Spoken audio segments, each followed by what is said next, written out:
opiniões, tretas literárias. Você está ouvindo Literatura Sem Frescura. Olá, esse é o Literatura Sem Frescura, podcast que fala de livros de um jeito que você nunca ouviu.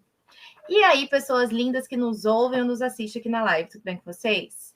Eu sou a Thaís, leitora eclética, professora cansada e podcaster de meia tigela nas horas vagas. Histórias que assombram, edições primorosas e uma coleção de autores clássicos e contemporâneos de dar inveja a qualquer leitor. Hoje o papo é com uma editora que vem deixando sua marca, ou melhor, seu grifo, na literatura nacional. A O Grifo foi criada em 2020 e é uma editora independente que aposta em autores brasileiros contemporâneos, clássicos nacionais e em gêneros que a gente ama: horror, suspense, fantástico, a distopia e ficção científica. E para quem acha que eles pararam por aí, em 2025 nasceu o Clube Sexta-feira, o primeiro clube de leitura focado em livros de terror e suspense de autores nacionais contemporâneos. Os responsáveis por essa editora incrível também são autores de histórias, o que deixa tudo ainda mais interessante. É o olhar de quem escreve, edita e acredita no poder de grifar a literatura nacional. Então, já se ajeita por aí, porque hoje a conversa é com Daniel Gruber e Ismael Chaves, da editora O Grifo. Muito obrigado por aceitarem o nosso convite. Se apresentem, por favor, para os nossos ouvintes. Pessoal, boa noite. Muito obrigado pelo convite, muito obrigado para quem está participando aqui, né, ao vivo, para quem vai assistir ou ouvir depois, né, a conversa. Então, meu nome é Daniel Gruber, eu sou o editor fundador da editora O Grifo, né? Eu comecei sozinho com a editora, aí depois o Ismael entrou... Que ano tu entrou, Ismael? 2021 ou 22? Novembro de 2021. Novembro de 2021. Então, logo depois o Ismael entrou também, né? E desde lá a gente vem se virando nos 30, né? Para administrar toda a editora, assim, né? Do jeito que dá. A história da editora é muito legal, eu sempre gosto de contar, porque ela realmente nasceu por acaso, assim, né? Tipo... Mas antes, para eu não cortar o raciocínio, né, deixa eu terminar de me apresentar. Além de editor da O Grifo, também eu sou escritor, né? Eu comecei como escritor, então tudo vem daí, né? Eu sou escritor, eu tenho uma longa trajetória escrevendo contos, participando de concursos, de prêmios, aí depois eu fiz oficinas literárias, daí eu fui parar no doutorado em escrita criativa e tal. Até que em 2017 eu publiquei meu primeiro livro, né? Foi um livro que eu acreditava muito nele, O Jardim das Hespérides é um livro de contos, ele tinha sido finalista do Prêmio Sesc e tal, então eu achei que era um livro que estava pronto para ser publicado e tal. E aí, só que eu era um escritor totalmente desconhecido, né? E para a gente entrar nesse mercado literário é muito difícil, né? Hoje nós, por exemplo, estamos do outro lado, do lado que recebe originais, então a gente sabe como é, né? E a gente precisa ter muitos filtros, assim, para... né? Mas em vez, então, de ficar ressentido, nenhuma editora quer publicar meu livro e tal, eu botei a mão na massa e fui fazer meu livro de forma independente, né? E aí... pesquisando assim, formas como que eu poderia viabilizar isso, né, com outros escritores independentes e tal, eu descobri o negócio do financiamento coletivo, né, lá do Catarse. E aí eu pensei, é isso, né, por aí. E aí eu fiz meu primeiro financiamento coletivo, que foi para viabilizar a publicação desse livro, né. E eu fiz esse livro todo sozinho, porque eu venho da área da comunicação, sou formado em jornalismo, né. Então eu já trabalhava com design gráfico, né, na época da faculdade, já trabalhava com assessoria de imprensa, então eu tinha já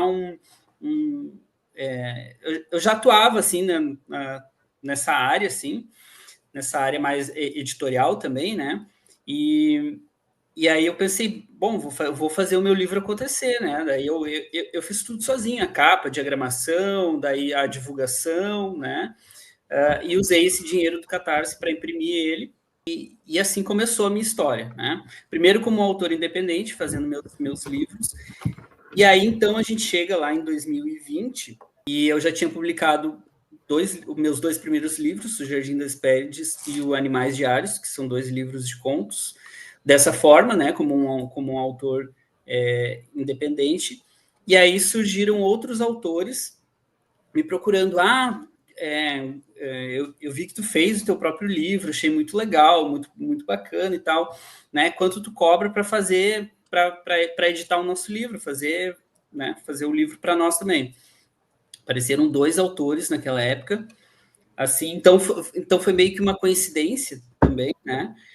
Então tem obra do acaso junto aqui também, e foi numa época muito simbólica, assim, porque foi 2020, então tinha começado a pandemia, né? Eu estava trancado dentro de casa, meu filho tinha acabado de nascer, eu tinha terminado o doutorado, né?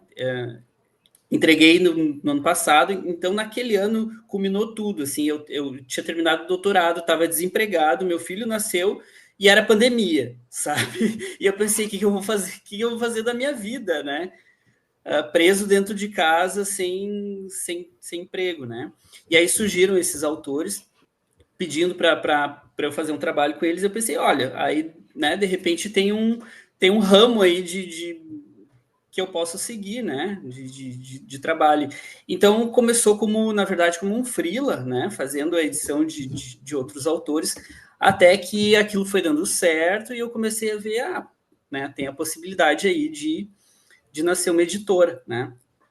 E aí, quando o Ismael entrou, daí a gente começou realmente a transformar aquele trabalho inicial, né, numa editora de fato. E aí já estamos aí com 5 anos, né, de estrada. Então, boa noite, pessoal. Meu nome é Ismael. Claro, né, deixei o chefe falar primeiro, né, então, né. Eu e o Daniel, a gente se conheceu em 2019, num seminário de estudos góticos. Eu costumo dizer que foi a amizade a primeira camiseta, né? Porque no meio de um monte de gente, eu passei por ele tava com uma camiseta assim do filme da bruxa. Daí eu passei assim, bonita tua camiseta. E a gente começou a conversar e estamos aí amigo e trabalhando junto até hoje. Obras do Muito acaso. bom. Um pouco de bruxaria também. Adoro. Muito bom, muito bom.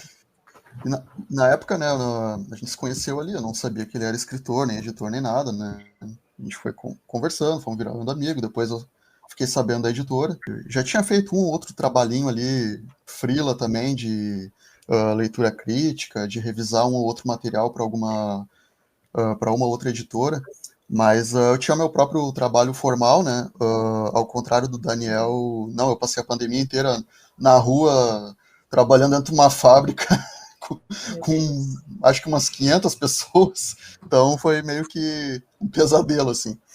Mas pelo menos não tinha filho, né? A filha veio depois. Lá por 2021, né, a gente tinha um grupinho ali e o Daniel perguntou, né, pediu para indicar alguém para trabalhar com ele, fazer umas revisões ali, eu faço, né? Me ofereci ali. E aí estamos juntos até hoje, aí, trabalhando aí, editando, jogando muita conversa fora, torrando litros de café, e é isso aí. E já publiquei alguns contos também, embora eu não me considere assim muito um escritor, eu gosto mais mesmo dessa parte editorial mesmo, de trabalhar nos livros das outras pessoas, é o que eu realmente gosto, né, revisar, principalmente pesquisar, né, embora a gente tenha aí também os selos de resgate, né, de obras clássicas brasileiras, também o selo de literatura estrangeira também, então eu fico meio que responsável por essa parte aí agora. Então, minha vida é isso, né, eu tô sempre com um notebook, um monte de livro velho e pergaminho em volta de mim, e tentando achar umas coisas obscuras aí pra gente publicar aí pro pessoal. Basicamente é isso. Muito bom, muito bom. Bom, deixa eu só dar os recadinhos aqui antes da gente começar com as perguntas. Você vai apresentar. Você não quer se apresentar? Você quer se apresentar? Quem é você, Luiz? Nossa senhora, eu já tô aqui, meia hora ouvindo a apresentação. Eu esqueci. Apresenta, Luiz, desculpa. Eu sempre esqueço de me apresentar, mas hoje eu quero me apresentar. Tá bom, então. Eu sou a Luíse, falo de Florianópolis, Santa Catarina, e sou uma fã da editora O Grifo. É uma editora que a gente já acompanhava, eu já acompanhava alguns lançamentos, alguns autores que eu gosto, pessoas compartilhando, mas foi com o Clube Sexta-feira, né, que esse relacionamento se tornou mais fiel, assim, né, foi ser assinante, enfim, a gente vai falar mais sobre o clube, e aí foi incrível, assim, conhecer o trabalho de vocês, e aí todos esses resgates históricos, assim, é sempre também um aprendizado no grupo também, né, então agradecer aí mais uma vez também por vocês terem aceito o nosso convite para a gente falar sobre o Grifo, sobre literatura, enfim. Então, eu sou Luiz de Florianópolis, Santa Catarina, e vocês me acham no Amaré Literária. É isso. Agora eu vou dar os recados. Ó, já deixa o lembrete que a gente está no Instagram pelo @lit sem frescura e também no canal no YouTube. É só procurar por Literatura Sem Frescura, se inscrever e ativar o sininho para não perder nossas lives de toda terça-feira. Esse mês a gente está fazendo a maratona de Halloween, nossa maratona é Você Satanás, e a editora mais trevosa do Brasil, que a gente vai falar dela hoje, a nossa patrocinadora, Dona Darkside. Só para lembrar vocês que está tendo a leitura coletiva de Littlefoot. Muito bem. E se você curte nosso conteúdo e quiser apoiar esse projeto, com apenas R$10 já dá para fazer uma super diferença e ajudar a gente a continuar trazendo episódios de qualidade para vocês. É só entrar em apoia.se/literatura sem frescura e escolher sua forma de apoio. Bom, nossa primeira pergunta era sobre como nasceu o Grifo, mas a gente já teve todo esse panorama que o Daniel já falou para a gente. E agora a gente me adiantei. Exato, não, ótimo. A gente adora, porque já vai entrando no clima. E, então, a gente queria saber de onde que veio a ideia do nome O Grifo e o que ele representa para vocês. Ah, legal. Todo mundo pergunta, e é uma pergunta que eu também gosto de responder, né? Eu tinha um blog na época que se chamava O Grifo, né? Era o mesmo nome, o mesmo símbolozinho, o mesmo logo, né? Era um blog que eu escrevia sobre literatura, fazia resenhas de filmes, de livros, né? Mas era um blog pessoal meu, né? Uhum. E aí, quando surgiu a ideia de transformar aquele meu trabalho numa editora, né? Aí né? Por que não usar o nome que eu já tinha, né? O Grifo. E vinha muito a calhar, assim, porque ao mesmo tempo ele misturava essa ideia de um animal fantástico, né? Então tinha a ver com a literatura fantástica, com a literatura no geral, né? Porque eu acho que a mitologia e a literatura elas estão muito relacionadas. E também tinha essa questão do grifo, né? Como a ideia de grifar, né? De marcar no texto, né? Então tinha esse sentido duplo da palavra, né? E aí eu pensei, é isso, né? Vem daí, assim. E aí o catálogo de vocês é bastante marcante, né? Especialmente, assim, por abraçar gêneros que a gente quase não ama por aqui. que nem sempre, né, tem espaço, assim, muito no mainstream, né? A gente sabe. Então, como é esse processo de escolher o que publicar? Como que acontece, assim, né? Como que aconteceu aí? Nos primórdios a gente já entendeu, né? Que foi mais uma procura, né? E, né, uma forma de você, né, dar uma resposta até para os seus próprios livros, mas atualmente, assim, como esse processo de escolha editorial, como vocês fazem? Os originais, cara, é muito louco isso, porque a gente estava comentando isso outro dia com o Fernando, que é tradutor de alguns trabalhos nossos aí, que assim, né, como o Daniel ele comentou agora, a editora ali nasceu meio que por acaso e tal, foi para publicar começou com a ideia de para publicar os livros dele, né? E aí foram aparecendo outras pessoas e tal. Então, eu lembro que no começo ali, logo quando eu entrei, ainda tinha muito isso, né, da gente parar assim, conversar, cara, a gente precisa publicar mais autores e tal, né? Vamos ver, convidar autores que a gente gosta, né? Pessoas que ainda não que a gente sabe que escrevem bem, mas que ainda não publicaram nenhum livro, né? Então, tipo, o Grifo, eu acho que ela sempre teve muito isso de, bom, começando pelo próprio Daniel, né? De publicar os primeiros livros dos autores, sabe? Não que isso seja uma regra, mas eu percebo isso, assim, olhando assim, em retrospectiva, que a gente tem muito isso de lançar novos autores também, né? Por exemplo, no Clube Sexta-feira, a gente tem a Bruna Correia, né, com As Mariposas da Morte, que já tinha participado de várias coletâneas, né, e a gente lançou o primeiro livro dela. Então, eu já tinha lido alguns trabalhos dela, alguns contos, já tinha gostado, seguia ela no Instagram, e aí quando estava acompanhando ali também o diário virtual dela ali, né, comentando, estou escrevendo, estou quase acabando, muitas influências de bandas de metal e Sepultura e Cripta e não sei mais o quê, eu já estava de olho, né, opa, vou ficar de olho nisso daí. Já conheço a autora, já estou gostando das referências. E aí quando ela comentou lá, postou lá, terminei de escrever meu livro, agora ir atrás de uma editora, eu mandei uma mensagem para o Daniel, logo em seguida eu já mandei mensagem para a Bruna. Ô, Bruna, quer publicar com a gente? Às vezes a gente vai atrás de alguns autores que a gente gosta, né? A gente faz convites. Isso era assim também muito no começo. Hoje em dia já é um pouco diferente.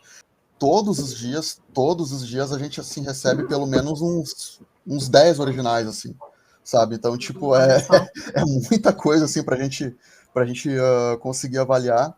Então, na situação atual assim que a gente está hoje, né, que a gente está publicando bastante, assim, praticamente todos os meses tem uma campanha nova e ainda tem o clube em paralelo. Então a gente demora mais para conseguir ver todos os materiais, fazer uma análise. Mas o legal é que, por exemplo, hoje em dia, né, eu sei que depois talvez vocês vão entrar vão querer falar com mais detalhes sobre o clube.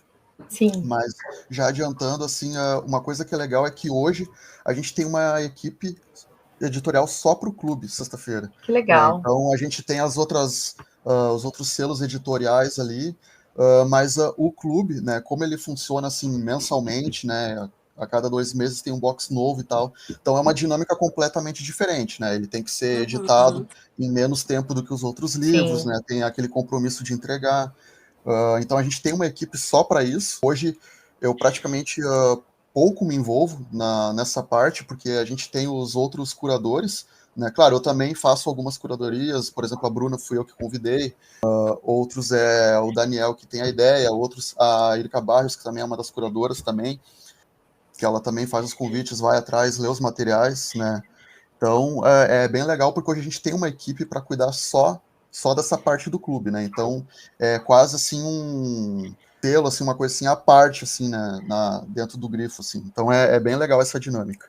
E também pelo fato da gente poder delegar, assim, outras funções, assim, para outras pessoas e tal, né? Não fica aquela coisa só na nossa mão, só no nosso olhar, né? Tipo, só o Daniel lê, só eu leio, né? Que a gente também tinha muito isso, era só nós dois para fazer tudo na editora, né? Então, muitas vezes a gente trocava uma ideia e tal.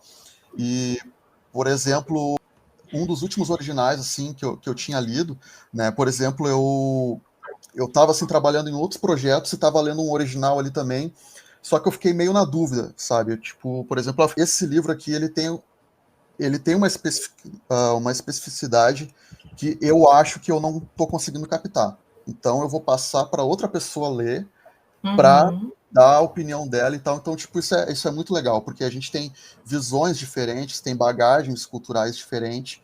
Então, isso eu acho que ajuda a enriquecer muito, assim, a curadoria, o catálogo da editora, sabe? Saber que tem outras pessoas ali do teu lado que podem te dar uma outra opinião, né, sobre aquele projeto. Então, eu acho isso incrível. Então, é a forma como a editora vem evoluindo ao longo desses 5 anos, né? Começou assim muito tranquilo, né? Vamos pegar um originalzinho para ler, fresquinho, aqui com o tempo, tomar nosso cafezinho. Agora são 1001 projetos para cuidar, mas a gente também tem, né, outros colaboradores, aí tem uma equipe que ajuda a gente pra caramba nisso, né? E nossa, eu acho isso maravilhoso. Engraçado, eu sempre conto uma história que de um ano para o outro, eu acho que foi no ano que o Ismael entrou, assim. Quando ele entrou, a gente ainda estava naquela fase, assim, de a gente ir atrás dos autores, assim, quer publicar com a gente? A gente está precisando de autor aqui na editora, sabe? Quer publicar com a gente e tal. E aí, de um ano para o outro, assim, virou de um jeito que a gente passou de buscar autores para, tipo, não conseguir dar conta de ler os originais, assim, que chegavam, né? Então, foi um lance muito louco.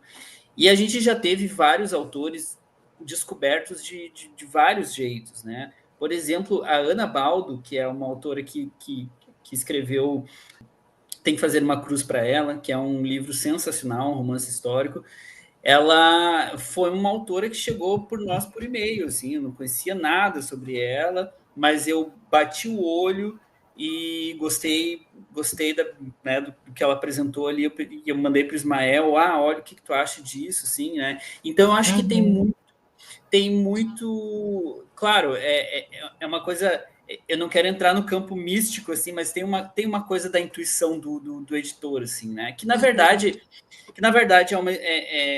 é uma explicação para, na verdade, um olhar treinado, né? Porque a gente trabalha todo dia com isso, então a gente já começa a ter um olhar treinado para isso, né? Que nem, às vezes a gente comenta assim, chega um original no e-mail da editora, né? Que nós dois temos acesso.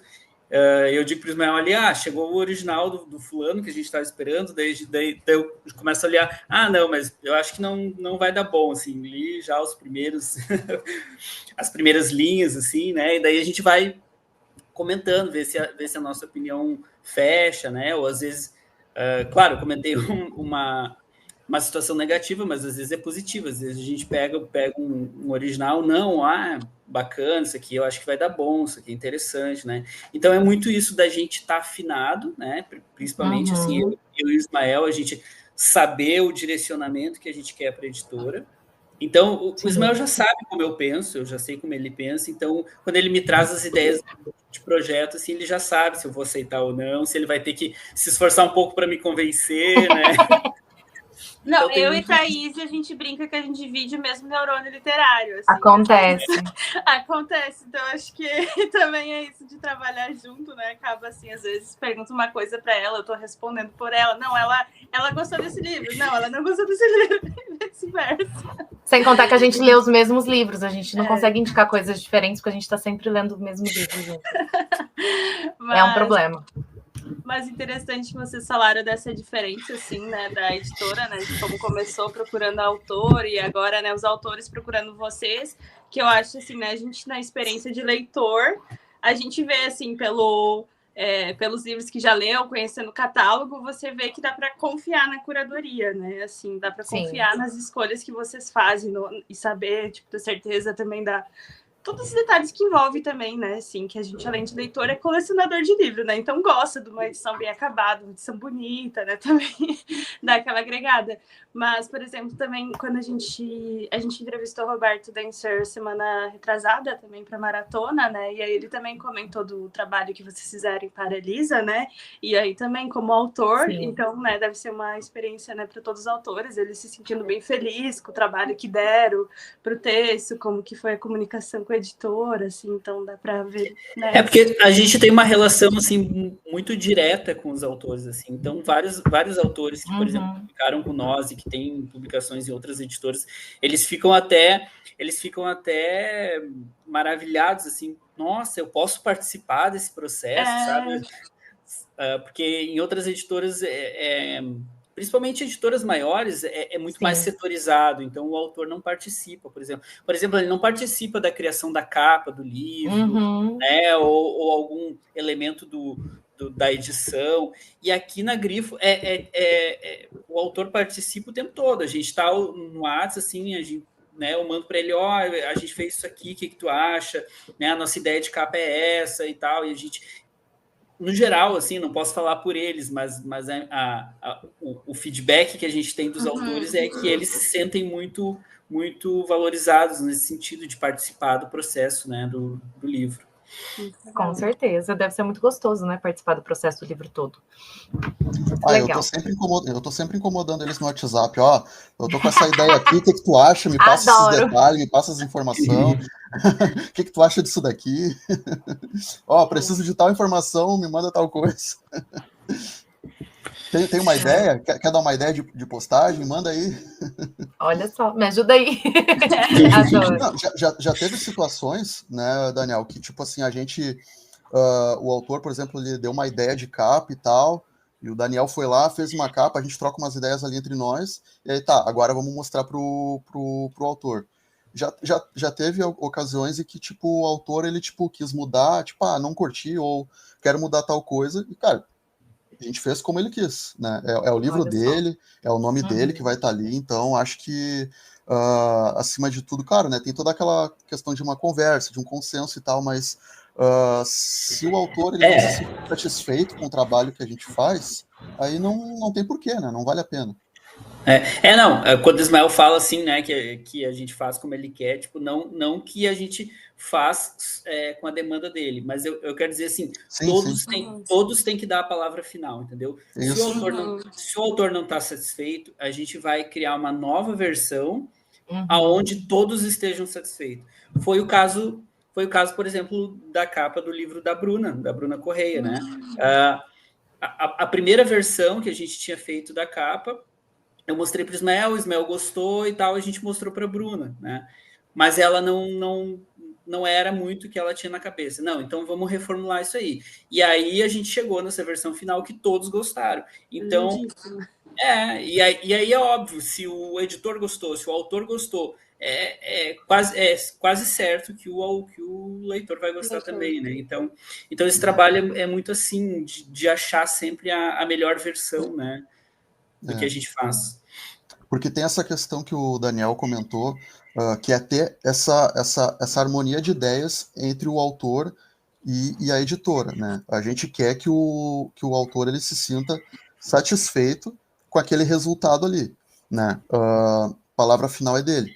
Só que tem aquela coisa também do tino editorial, né? Por exemplo, o Daniel, ele é o cara que entende de designer, né? Então, o Grifo até já tem essa certa forma, já é um pouco conhecido também pelo projeto gráfico, pelas capas, né?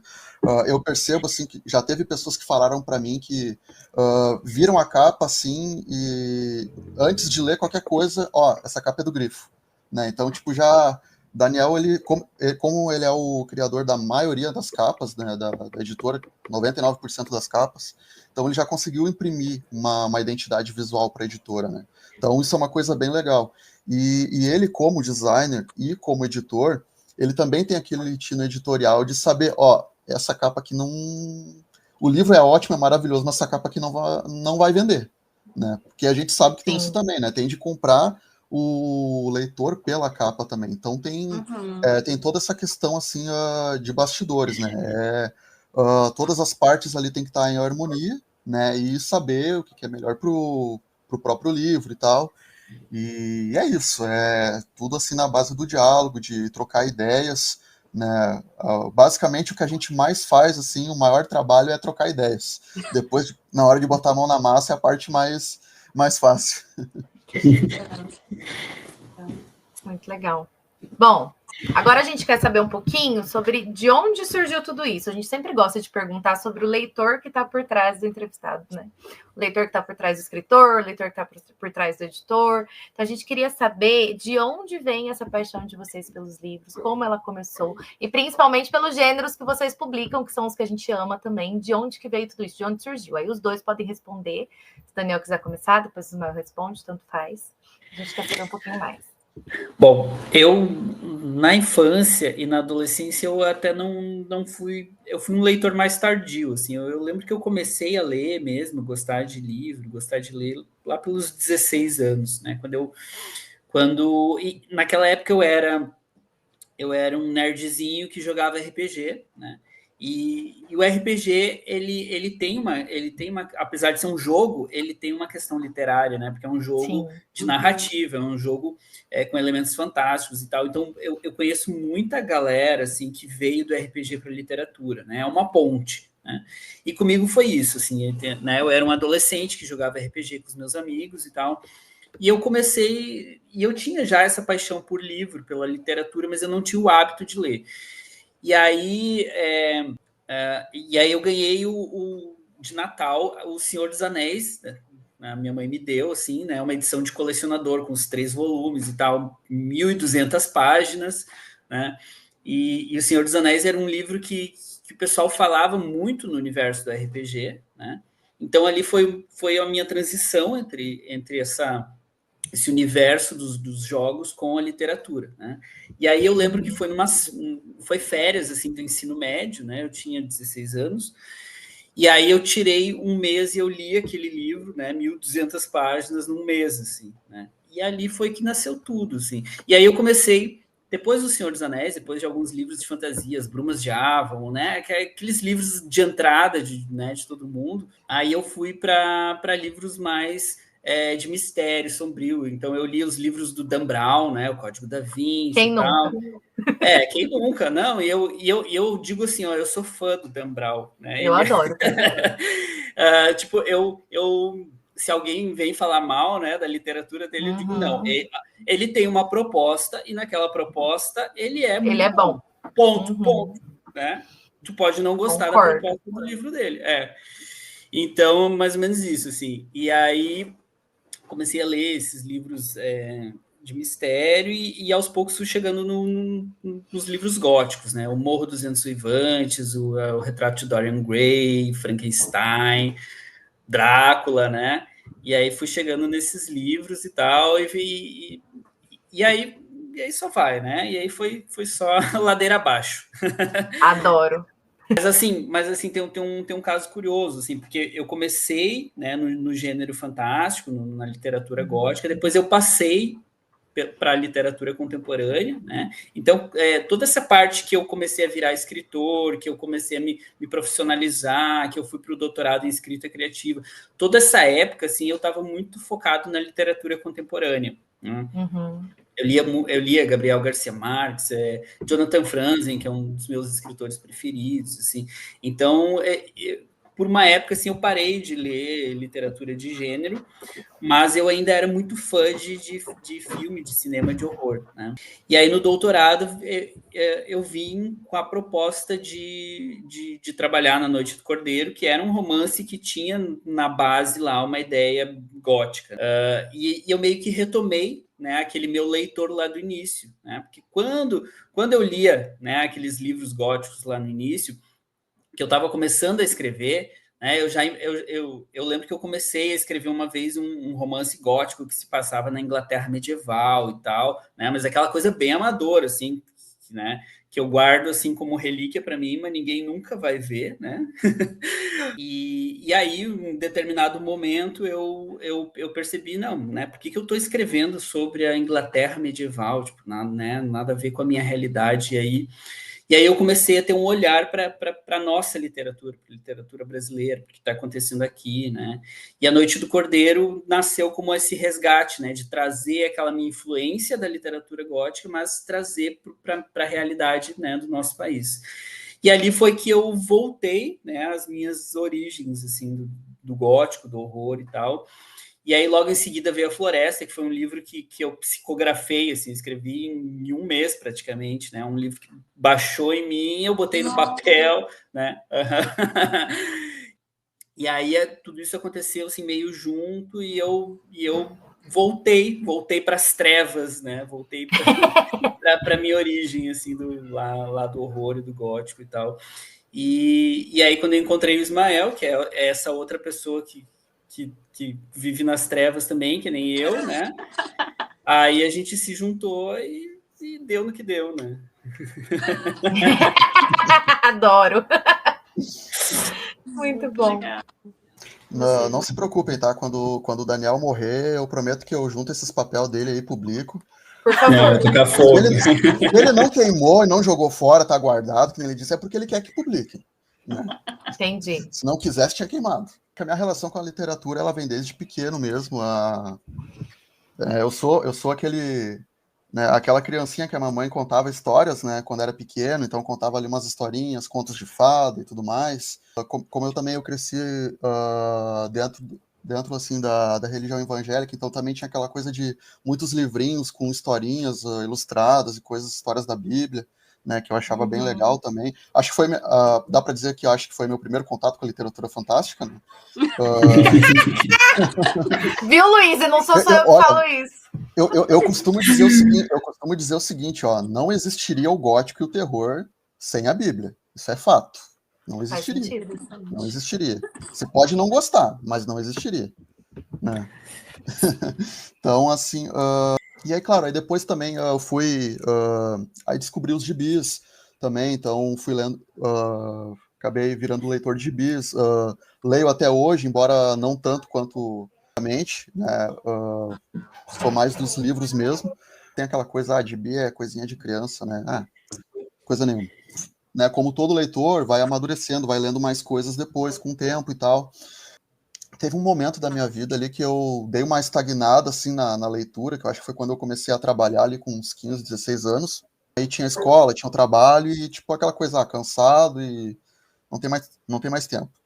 Aí eu só fui mesmo assim retomar essa coisa de, né, a única coisa que eu lia de vez em quando ali era quadrinhos mesmo, mas livros eu tinha meio que deixado de lado. Eu só fui retomar isso mesmo, acho que depois que eu já tinha casado, já com uns 19, 20 anos. Tinha uma biblioteca na empresa onde eu trabalhava, e aí os intervalos eu ia para lá, ficava lá e pegava os livros e ficava lendo, né? Então eu li vários livros que tinham lá nos meus intervalos e começou a despertar aquela coisa em mim de novo. Então, tipo, eu pegava meus livros que eu tinha tudo guardado em casa, levava para ler no intervalo também. Aí comecei a comprar mais livros né, e aí foi isso, né? Era o meu vício era comprar CDs de bandas de heavy metal totalmente obscuras e livros, né? Claro, como bom brasileiro, eu tive que selecionar apenas um desses hobbies, né? Para continuar. Então, eu escolhi os livros. E aí foi isso. E terror mesmo, eu não sei dizer assim exatamente da onde que surgiu. Eu acho que isso sempre teve dentro de mim, porque desde que eu me lembro, assim, eu sempre me senti atraído por essas histórias.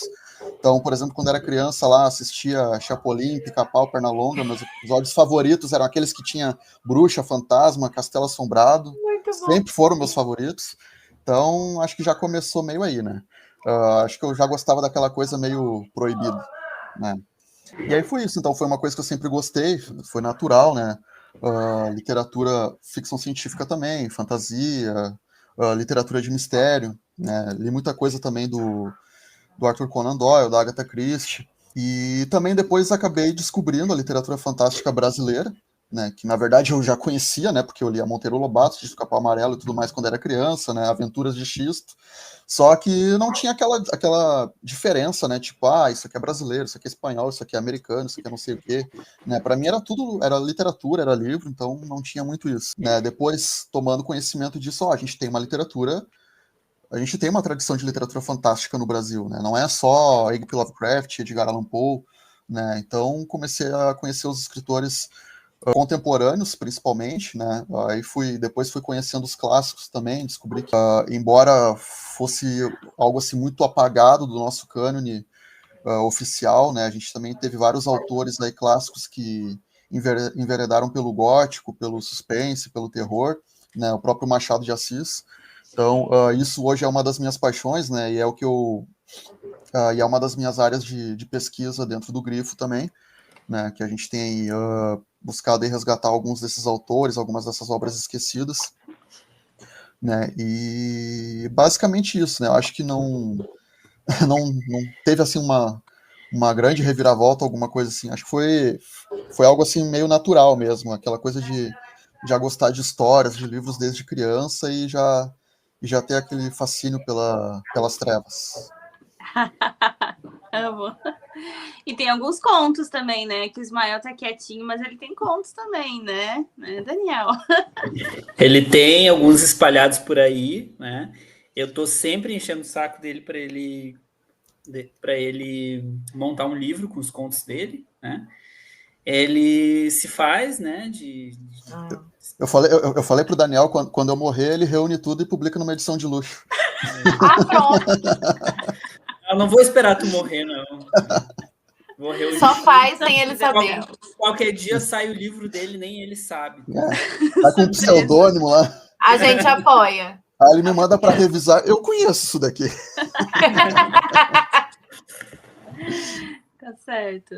Nesse Novo Horror tu tem um, né? Tá o nome aqui, ó. Tem o prova que você escreve. Tem. Esse conto aí não foi o primeiro conto que eu publiquei. Eu tinha publicado um conto antes numa revista digital, mas foi o primeiro conto que eu publiquei num livro. É um conto que eu tenho bastante carinho por ele, né? Por todo o contexto da publicação e tal, né? Por ter saído num livro físico e tal, né? Por estar junto ali com vários escritores que que eu já lia, que eu admirava muito, né? Como a Larissa Prado, o Gustavo, o Rodrigo Tavares, o próprio Daniel, a Irka, né? Então, tipo, o Cláudia Lemes, então, tipo, uma porrada de gente ali que eu já era fã, né? Que eu adorava e tal, e para mim foi muito assim, foi muito louco, assim, né? Tipo, eu parava e pensava assim, cara, o que eu tô fazendo nesse livro? Sabe? Tipo, no meio de tanta gente, assim, tanto medalhão, né? E na época eu não trabalhava na editora ainda, né? Eu só conhecia o Daniel e tal, mas não tinha, assim, nenhum envolvimento, assim, direto. Entrei na editora depois. Tanto que no Novo Horror 2, aí eu já entrei como organizador junto com ele e a Irka, né? Então é um conto que eu tenho bastante carinho por ele, né? Eu sei que muitas pessoas que leram esse primeiro volume aí do Novo Horror, muitas delas fizeram comentários elogiando, né? Gostaram. Aqui, ó, o Baião da Caveira está comentando um dos melhores contos do Novo Horror 1. Fora o da Amazon, Obrigado. da revistinha, está te entregando aí, Ismael. Queremos esse livro espalhando de contos aí também. E outra coisa também é que, mais surreal ainda, né? Além de tudo isso, de ter o conto publicado ali com vários autores, né, que eu admirava, e autores que depois da coletânea, inclusive, eu passei a ser amigo, né? Então, virei amigo do Gustavo, virei amigo do Rodrigo Tavares, virei amigo da Larissa, né? Alguns outros autores que eu não conhecia e que eu passei a admirar e gostar também depois, né, ter contato. Então, foi muito legal, assim, foi uma experiência, assim, bem bacana. E mais surreal ainda é que esse conto ele foi finalista, né, do Prêmio Aberst na categoria de narrativa curta de horror, né? Inclusive esse conto ele só concorreu porque o Daniel ficou me enchendo o saco para escrever ele, porque ele falou, cara, escreve o teu conto. Eu falei, eu não vou perder meu tempo escrevendo nada, capaz, um monte de gente foda lá escrevendo lá, mais experiente, para que eu vou perder meu tempo, né? E aí quando vê, cara, assim, ó, inclusive quando teve o anúncio, né, eu até apaguei da minha mente, eu esqueci completamente, sabe? Tipo, tava fazendo outra coisa. No outro dia de manhã, eu acordei e tinha mensagem do pessoal lá me mandando parabéns e tal. O que tá acontecendo? Né? É meu aniversário? Então, assim, foi muito louco, assim, né? Então, foi assim, bem legal mesmo. Então, eu tenho um carinho bem especial por esse conto aí. Também saiu alguns outros contos em algumas outras coletâneas espalhadas aí também. Tem um conto, a revistinha que o Baião aqui comentou foi uma revistinha que saiu pela O Grifo mesmo, né? Que a gente fez uma revistinha ali com 3 contos. E aí a gente incluiu aquele primeiro conto que eu comentei, né? Que eu publiquei numa revista digital, a gente incluiu esse conto, aí eu dei uma revisada, alterei algumas coisas e tal. A gente incluiu ali, então, essa edição, essa revistinha não tem mais, está esgotada. Então, nunca mais irei reeditar esse conto, hahaha. Quem leu, quem não leu. Quem leu, então, leu. Uma dica, ó, uma dica. A gente tem um grupo de WhatsApp que se chama Lojinha do Grifo, tá? Aonde a gente coloca vários produtos que são assim, ó, os últimos do estoque e tal, e de vez em quando essa revistinha aparece lá. Daniel vai limpar o sofá lá do escritório lá. Opa, uma revistinha aqui, ó.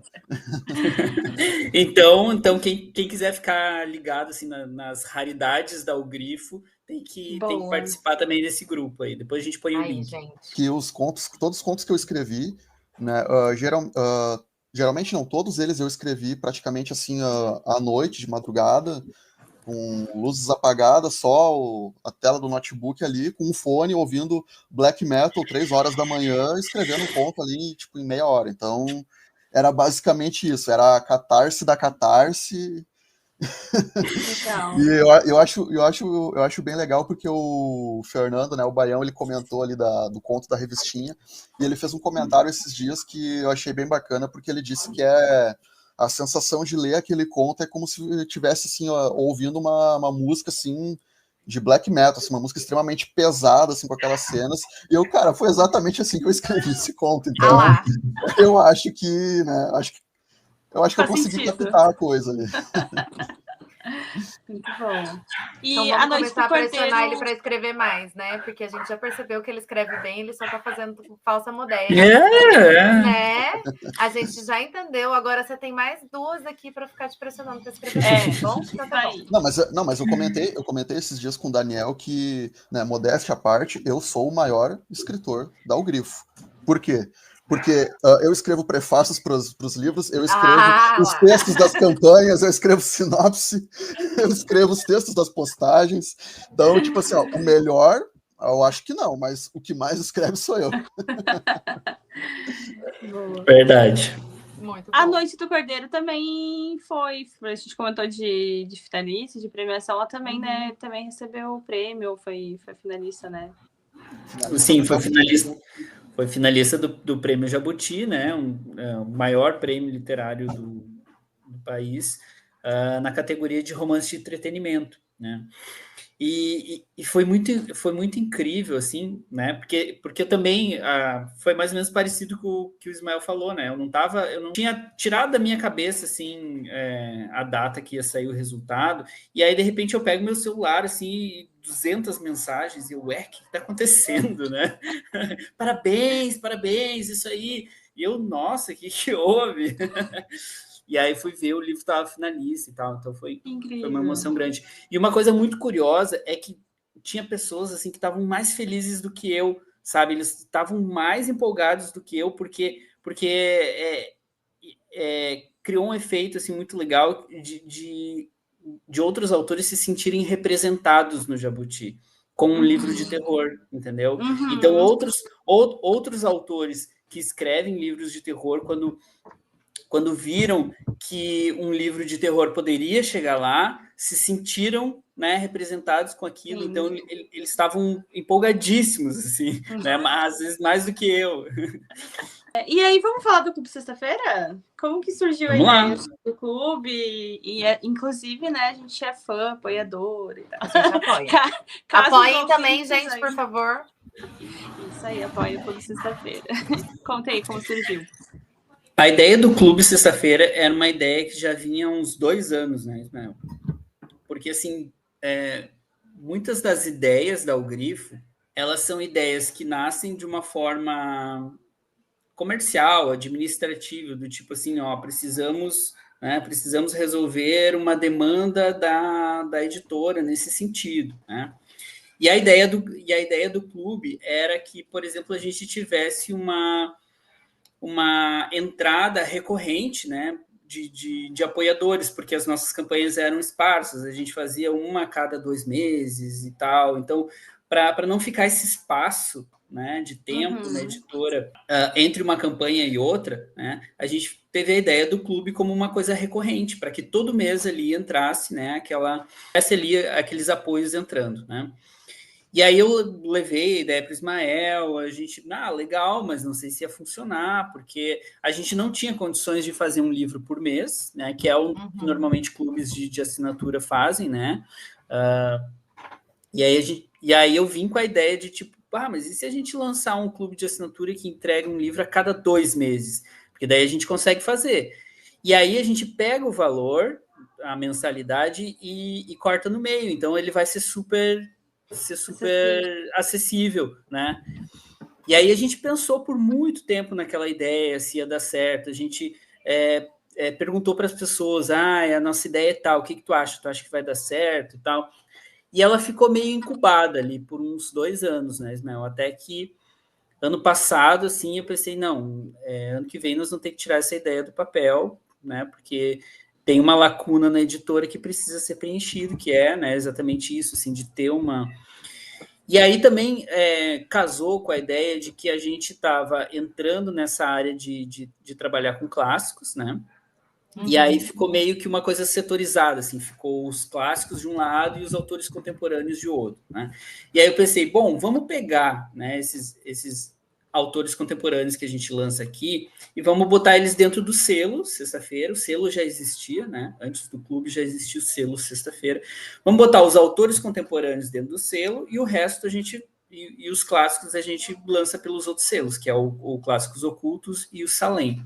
E aí vamos transformar esse selo na ideia do clube, que a gente já tinha, né? Então a gente meio que uniu duas ideias numa só e pensou, vai ter que ser agora, né? E foi. Foi. Muito bom, eu amei, tá? Eu descobri que esse a cada 2 meses é meu tipo certo, porque pela primeira vez na vida eu estou conseguindo ler os livros de um clube. Essa coisa inédita nesse Brasil. Muito bom, muito bom. E eu acho as que folhas, né, que são muito boas também. E eu acho que uma das coisas assim que deu muito certo na Grifo é que justamente eu e Ismael, a gente para lidar com limitações nossas, né? Porque é uma empresa minúscula, né? Agora eu estou voltando a ter uma sala comercial, porque antes era na minha casa, sabe? Então, é uma coisa que nasceu com uma estrutura mínima. E para lidar com as demandas do dia a dia, com as limitações, a gente tinha que pensar fora da caixa, né? Então, Sim. mais ou menos, a Grifo nasceu assim, a gente pensando fora da caixa para dar conta, né, das nossas limitações como empresa. E aí a coisa foi acontecendo, foi dando certo, né? Bom, foram várias, assim, ideias, assim, diferentes que a gente teve ao longo do tempo, né? Que a gente pensava e tudo. O que tu acha disso daqui? Acho que isso aí não vai chamar atenção e tal.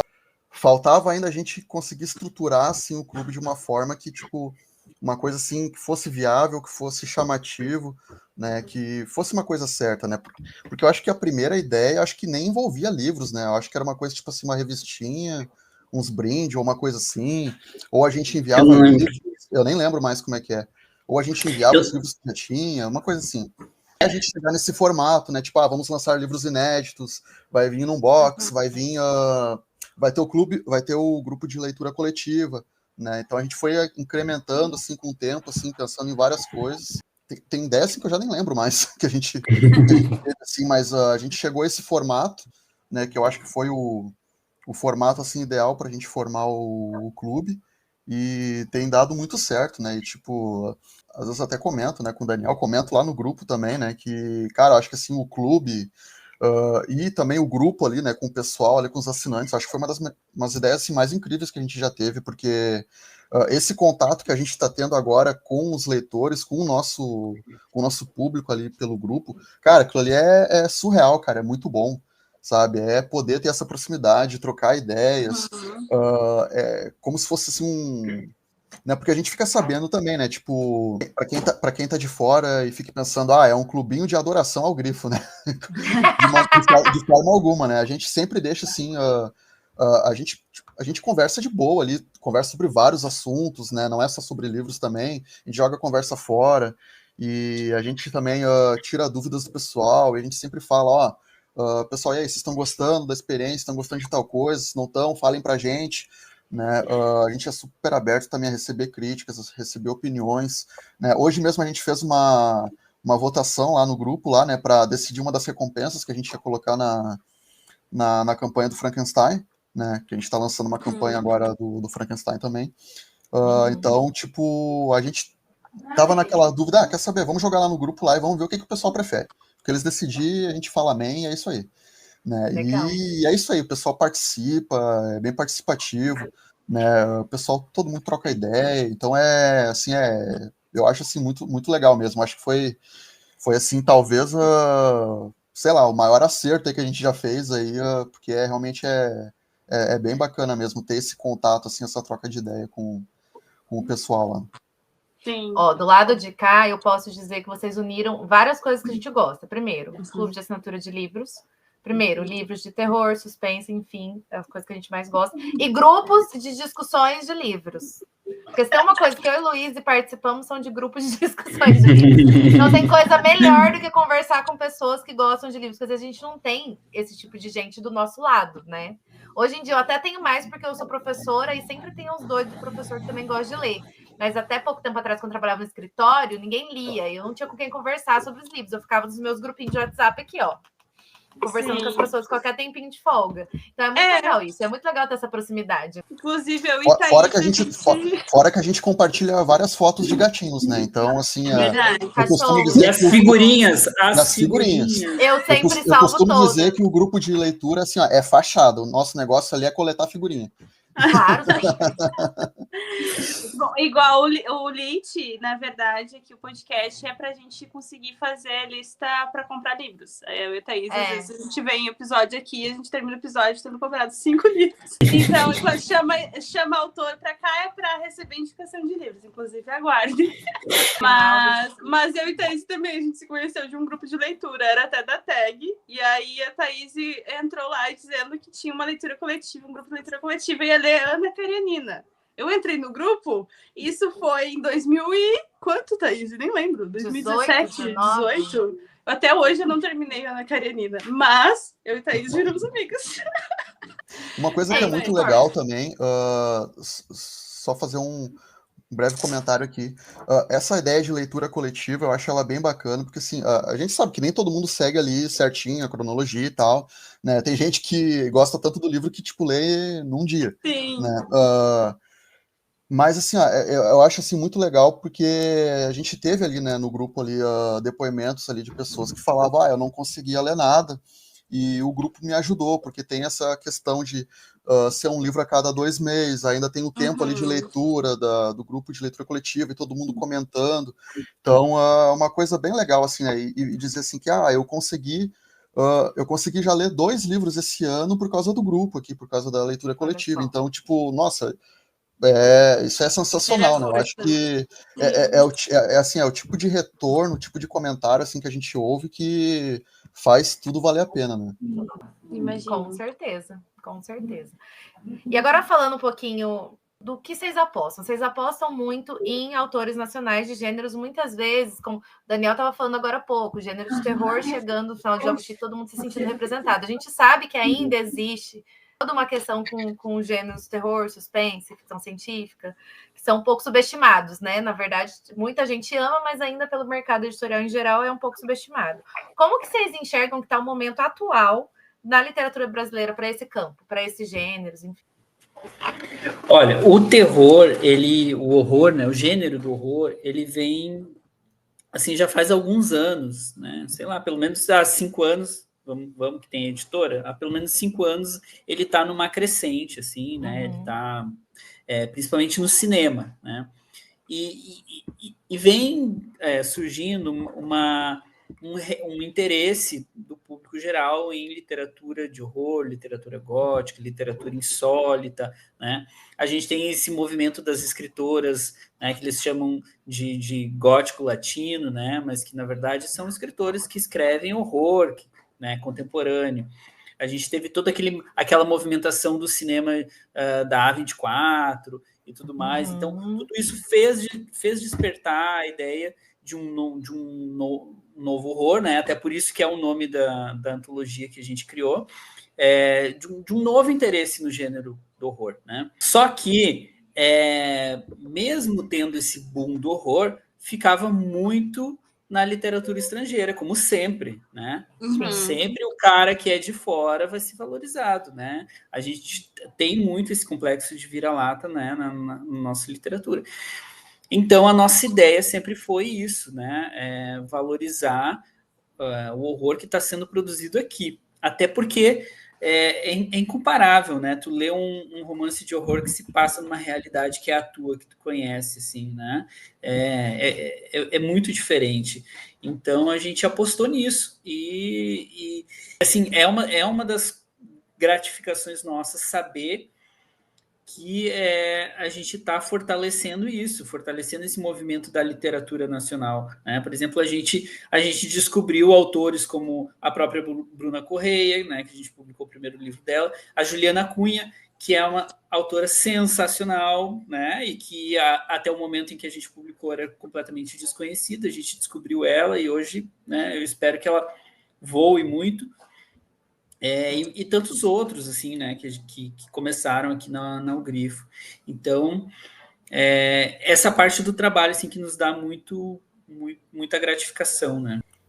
Eu concordo tudo com o que o Daniel falou. Acho que assim, né, a gente... isso é uma coisa que hoje a gente pode falar sobre isso, que, né, talvez há 10 anos atrás, 5 anos atrás, seria tipo meio que loucura, mas hoje a gente sabe que o Brasil sempre teve uma tradição no horror, né, desde lá do período romântico, né, que não se resumiu apenas à Noite na Taverna do Álvares de Azevedo, mas a gente teve uma gama de vários escritores, inclusive autores clássicos famosos hoje, né, que fazem parte do cânone, como Machado de Assis, João do Rio, Guimarães Rosa, e tantos outros, né, Érico Veríssimo também escreveu. Então, tipo, mas isso era, né, como sempre, era uma coisa que a crítica deixava assim meio que abafava, né, meio que de lado. Isso não entrava, por exemplo, na bibliografia assim oficial desses escritores, né? Sempre tinha aquela coisa tipo, é só um exercício de imaginação, como se todos os textos não fossem, né? Não entrava na grade escolar, por exemplo, né? Sim. A gente, eu costumo brincar que, né, que o pessoal fala que muita gente sai da escola odiando o Machado de Assis. Cara, se entregassem os contos de terror do Machado de Assis para os alunos lerem na escola, eu duvido que eles iam sair odiando o Machado de Assis, né? Porque esses contos são muito bons, né? Aliás, tudo que o Machado de Assis escreveu é muito bom, mas os contos góticos de horror dele, de ficção científica que ele também escreveu, são muito bons. Então, hoje a gente tem já esse movimento, né, estudando. Hoje que eu digo, de 10 anos para cá, mais ou menos, né, de pesquisadores, né, que estão resgatando essas obras. A gente tem aí hoje, por exemplo, talvez a maior referência é a antologia Tênebra, né, que traz aí vários contos de vários autores, mas isso é um trabalho que já é meio que o resultado de várias pesquisas de vários anos e outros grupos de pesquisas de gótico também que já vinham acontecendo, né? Gente aí que vem pesquisando isso desde os anos 90, né? Como meu amigo aí, o professor Alexander fala, a gente, né, quando isso tudo ainda era mato. E hoje a gente tem essa noção que a gente tinha essa tradição de literatura de horror, de literatura gótica no passado, e a gente vai montando esse quebra-cabeça e vai vendo que isso sempre existiu na nossa literatura, apesar de ser sempre marginal. Né? Mas aí também a gente precisa lembrar que o horror ele sempre foi marginal, né? Não só no Brasil, mas de uma forma geral, e ele vai continuar sendo. Né? O horror ele nunca vai deixar de ser marginal. Apesar de ter esses picos de popularidade, né? Os blockbusters e shopping e tudo mais, mas a gente sabe que ainda tem aquela coisa assim do povão, né? Aquela coisa que a crítica mais cult e tal nunca vai... Torça a cara. Vai, como sempre foi, né? Vai continuar sendo, acho que sempre.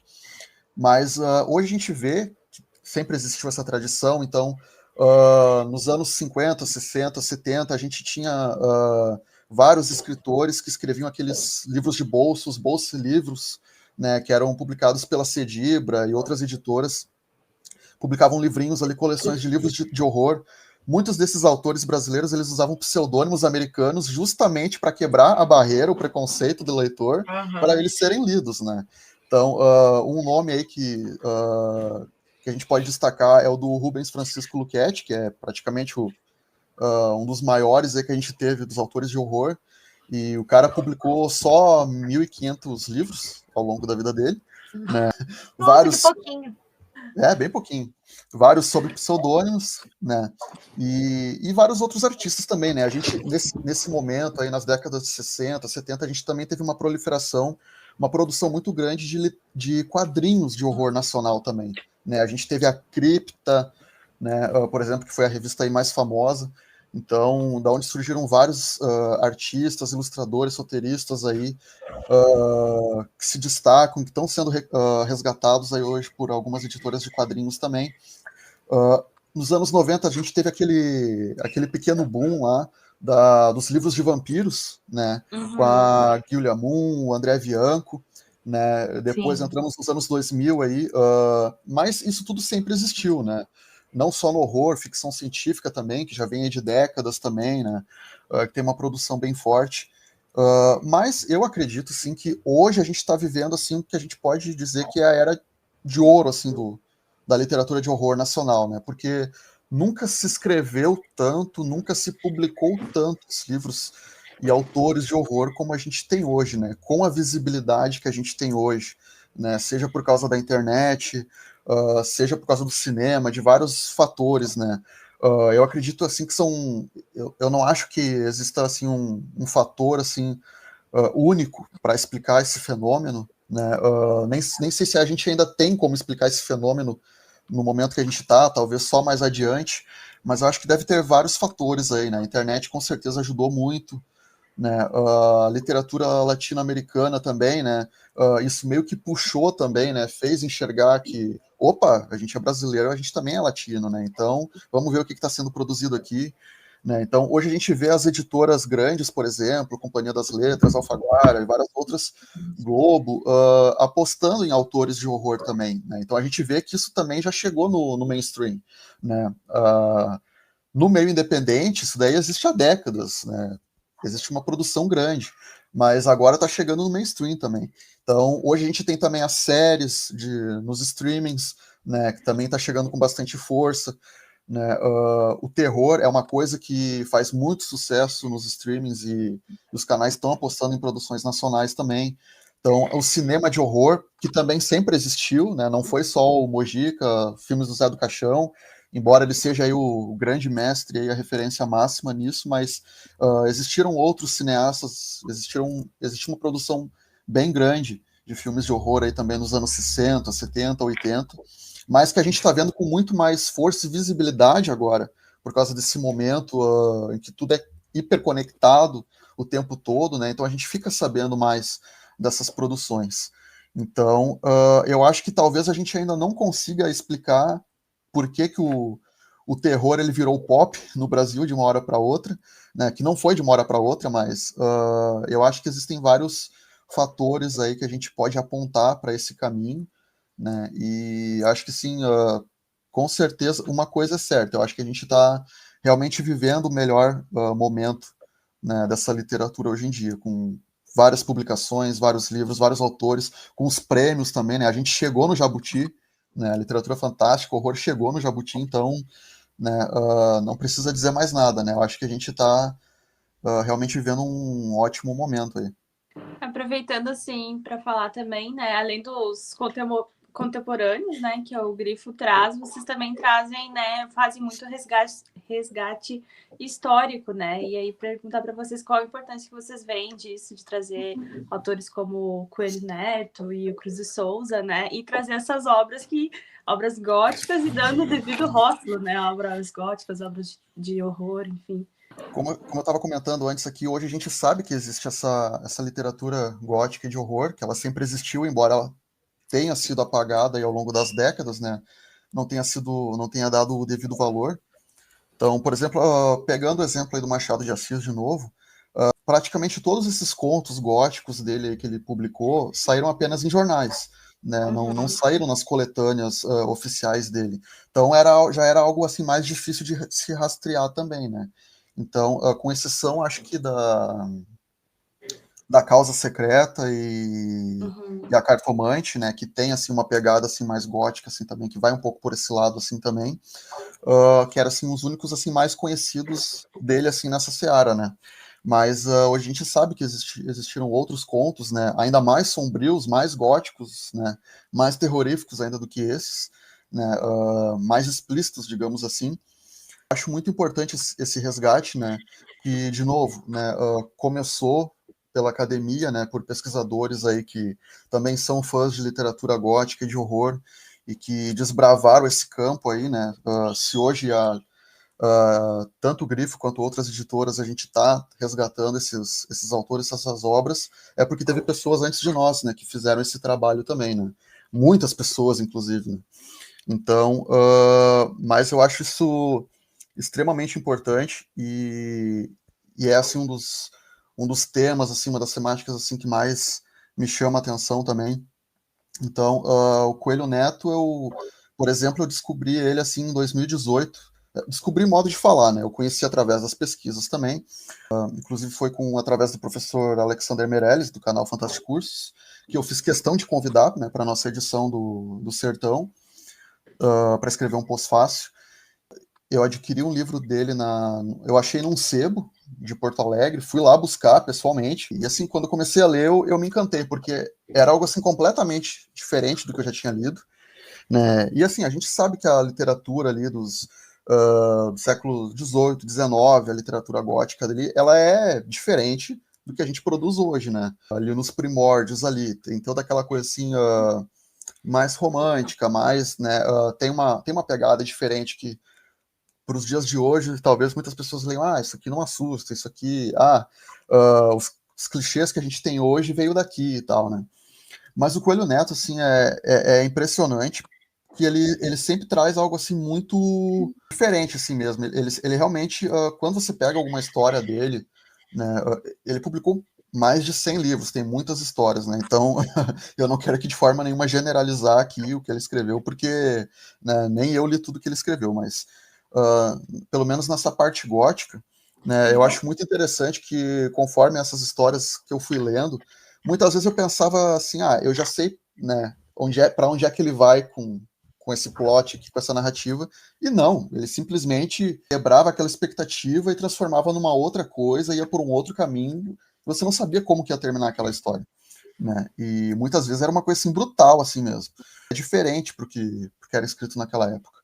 Não só o Coelho Neto, né, como outros escritores também, a gente vê que já existia, né, apesar de haver essa influência, né, do gótico europeu, do gótico alemão, do gótico inglês, a literatura gótica feita no Brasil, ela é diferente, né? Claro que você tem ali algumas histórias que se passam em castelos medievais da Europa e tal, mas de um modo geral, né, a gente não tem aqui os castelos, os mosteiros antigos, aquele clima de inverno constante, né?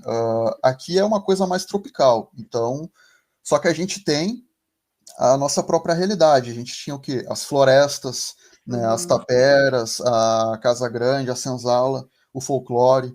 Então, tudo isso acaba servindo de matéria-prima para esses autores, né, construírem suas próprias narrativas góticas, né, com os próprios horrores e lendas que a gente tem aqui no Brasil.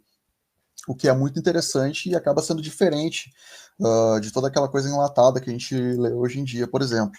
E é muito interessante porque, assim, a gente pega, por exemplo, a coletânea Góticas Brasileiras, que está saindo em breve aí, que a gente conseguiu reunir várias autoras, se eu não me engano, acho que foram 16 autoras, mas são 20 contos ao total, que a maioria, assim, completamente desconhecida, que você não encontra em nenhuma coletânea. Você pode pesquisar na internet, você não vai encontrar Wikipédia, nada, absolutamente nada sobre essas autoras. Então, foi um trabalho, assim, de realmente, assim, de resgate, assim, sabe? Aquela coisa de você passar horas e dias ali pesquisando em bibliotecas virtuais, em hemerotecas, indo em bibliotecas presenciais, né? Em alguns casos ali, eu consegui achar alguns livros antigos ali, materiais, fui lá, comprei, vi o que dava para a gente aproveitar ali, o que encaixava no gótico, o que não encaixava, né? No Góticas, foi organizado por mim e pela Ana Paula Araújo, né? Então, e ela já tem essa experiência na pesquisa da literatura do gótico feminino brasileiro, né? Então, já foi interessante por poder contar com uma pessoa que já tinha esse conhecimento também para ajudar ali nas pesquisas. É muita pesquisa, é muita paciência, é você ler muitos materiais e descartar a maioria das coisas que você lê, né? Porque é uma pesquisa, assim, às vezes meio às cegas, né? Porque muitas vezes você não sabe muito bem o que você está procurando. Né, você já tem ali algumas coisas chaves ali para você tentar encontrar o caminho, mas muitas vezes acaba num beco sem saída, né? Mas é interessante que dentro dessas pesquisas, né, como já aconteceu várias vezes comigo ali, estou pesquisando um autor, uma obra ali, e no meio ali daquele monte de informação de materiais, eu acabo descobrindo um outro autor, uma outra obra que eu não fazia ideia que existia, né? E opa, isso aqui tem potencial, né? Já fica separadinho ali para a gente analisar depois, publicar também. Então, isso aí acontece direto, né? E é uma coisa assim que eu gosto muito de fazer, essa parte da pesquisa. Praticamente assim, o meu notebook ele fica aberto assim 24 horas ali em páginas em hemerotecas antigas e sites de pesquisa e ler muitos artigos, acadêmicos, ir atrás de livros também, desculpa, em sebos, às vezes em antiquários também. É essa coisinha meio arqueológica, assim mesmo, sabe? E eu acho muito importante, né? Porque a gente acaba descobrindo nesses autores, nessas obras, muitas coisas ali que refletem em situações, por exemplo, que a gente vive hoje em dia. Né? Então, a gente pega, por exemplo, ali um autor como Coelho Neto, que era um autor totalmente à frente do tempo dele, né? Porque, assim, naquela época ali, em que predominava ali protagonistas, aquele padrão ali, hétero, homem branco e tal, as mulheres ali mais donzelinhas, mais aquela coisa ali, o Coelho Neto não, tipo, ele escrevia já histórias, romances, contos, com personagens protagonistas LGBTs, personagens negros, personagens mulheres, né, protagonistas mulheres. Ele era além de escritor, né, ele também escrevia várias crônicas, né, além da ficção. Então, ele era um cara que, tipo assim, naquela época, ninguém estava falando disso, né? Ele falava contra desmatamento, ele falava contra, sabe, essas questões ambientais, que os coronéis, os deputados ficavam loucos com ele, né? Ele chegou a ser perseguido no Maranhão por causa disso, né? Então, né, que o Maranhão que era o estado dele, né? Ele falava também sobre o futebol, na época que o futebol era uma coisa assim muito recente ainda no Brasil, que era uma coisa assim de elite mesmo, sabe? Era aquela coisa do clubinho ali dos riquinhos e tal. Ele viu aquilo ali, ele enxergou aquilo ali como algo além de de um capricho da elite. Ele enxergava o esporte, não só o futebol, né, mas ele também foi um grande defensor da capoeira, inclusive. Foi praticante de capoeira também. Ele foi um grande defensor do esporte como uma prática de saúde. Quando ninguém falava disso ainda, ninguém pensava que o esporte poderia fazer bem para a saúde, essas coisas, ele enxergava isso. Né? Tanto que ele botou todos os filhos dele para praticar esportes, natação, corrida, futebol. Né? Inclusive, alguns filhos dele foram jogadores de futebol famosos, inclusive, né? Com destaque para o Preguinho, que foi jogador do Fluminense, foi o capitão da seleção do Brasil e marcou o primeiro gol da história do Brasil, inclusive. Né? Olha então, o Coelho Neto, inclusive, ele escreveu a primeira versão do hino do Fluminense. Né? Então ele tinha assim, uma ligação muito grande assim, com os esportes. Né? Ele era realmente um grande defensor disso. Né? E então né? E quando ele era novo ali também, que ainda estava naquele período da escravidão, as primeiras coisas que ele escreveu na vida dele foram artigos e crônicas em jornais abolicionistas, né, falando contra a escravidão. Inclusive, era colega e escreveu no jornal do José do Patrocínio também. Então, todas essas questões que quase ninguém falava, ou que, né, tratava assim com repúdio e tal, ele era um grande defensor, ele era assim totalmente fora da caixinha, né? Inclusive as próprias escritoras, né? A gente falou aqui das autoras do Góticas Brasileiras, como foi difícil encontrar essas autoras, né? Porque a maioria delas praticamente só escreveu em jornais e depois desapareceu, não publicaram livros, ou aquelas poucas que conseguiram publicar, né, os livros, esses livros já não existem mais. Você já não encontra mais, não teve reedições nem nada. E ele era um grande defensor, né, na época em que a crítica, de um modo geral, destratava as mulheres, falava que elas não tinham que escrever coisa nenhuma, que aquilo era ridículo e tudo mais. Ele era um grande defensor, né, que as mulheres escrevessem livros, né.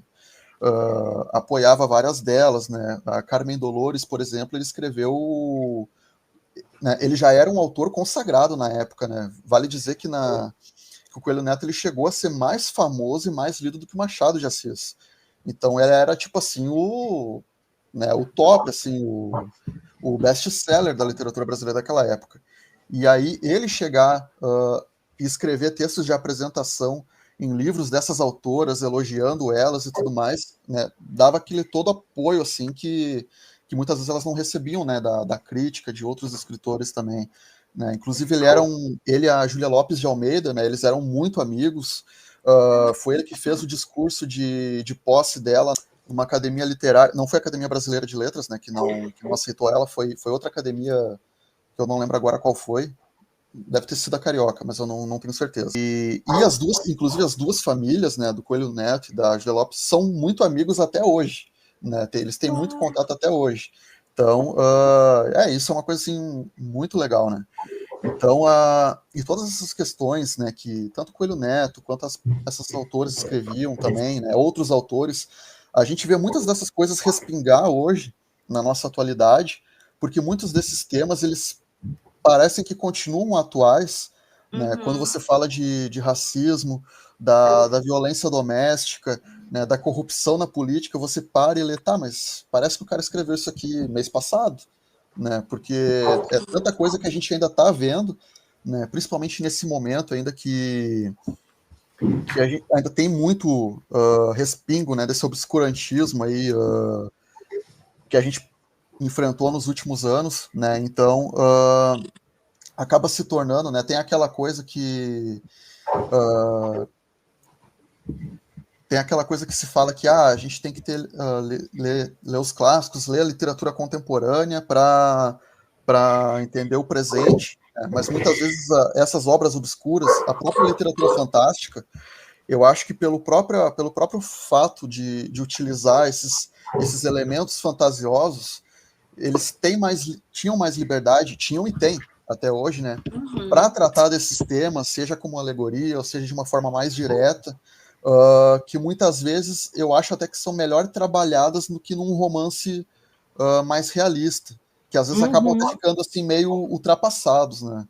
Tem obras assim, por exemplo, que eu li em 2018, 2019, 2020, que você pega hoje, cara, isso aqui já ficou ultrapassado, porque tipo assim sabe, parece que foi assim escrito de uma forma assim muito específica para falar de um personagem específico, de um momento específico, né? E a literatura fantástica ela extrapola isso, né? Tanto é que a gente tem obras hoje como o Conto da Aia, 1984, que, nossa, né? Surge qualquer fascista ali no horizonte, ali, pronto, a gente está vivendo aquele inferno de novo, né? A gente está falando daquele livro de novo, porque parece que sempre se repete aquilo, né? E eu acho que o horror, de um modo geral, né, não só na literatura, como no cinema, ele tem muito disso, né? De falar daquilo de ruim que existe dentro de nós, né? Da podridão humana, dos nossos defeitos, né? Aquela coisa assim meio sem filtro, tipo, ó, o mundo não é perfeito, não é esse faz de conta, não é essa vida colorida, né? Não tem essa coisa de vamos proteger nossos filhos, que não sei o que. Não, a vida é assim, assim, assado, as pessoas são assim, e tu vai ter que aprender a encarar isso, porque é assim para pior, né? Então eu acho que a literatura de horror, a distopia, o fantástico tem muito disso, né? E é muito interessante, né? Só para concluir que esses resgates de obras do passado é muito interessante porque é como se a gente estivesse desenterrando esses fantasmas que voltam para nos assombrar e nos lembrar que a vida muitas vezes ela é sombria e que, né, a gente vive num mundo, infelizmente, de escuridão, né? Tanto externa como interna muitas vezes. Essa foi profunda agora. Essa pegou para refletir aí. Nossa! Fiquei até baqueada. Muito bom, muito bom. Voltando para a questão da editora, quais os maiores desafios e as maiores alegrias de ser uma editora independente hoje em dia? Bom, o maior desafio é em si só ser uma independente, né? Porque a gente...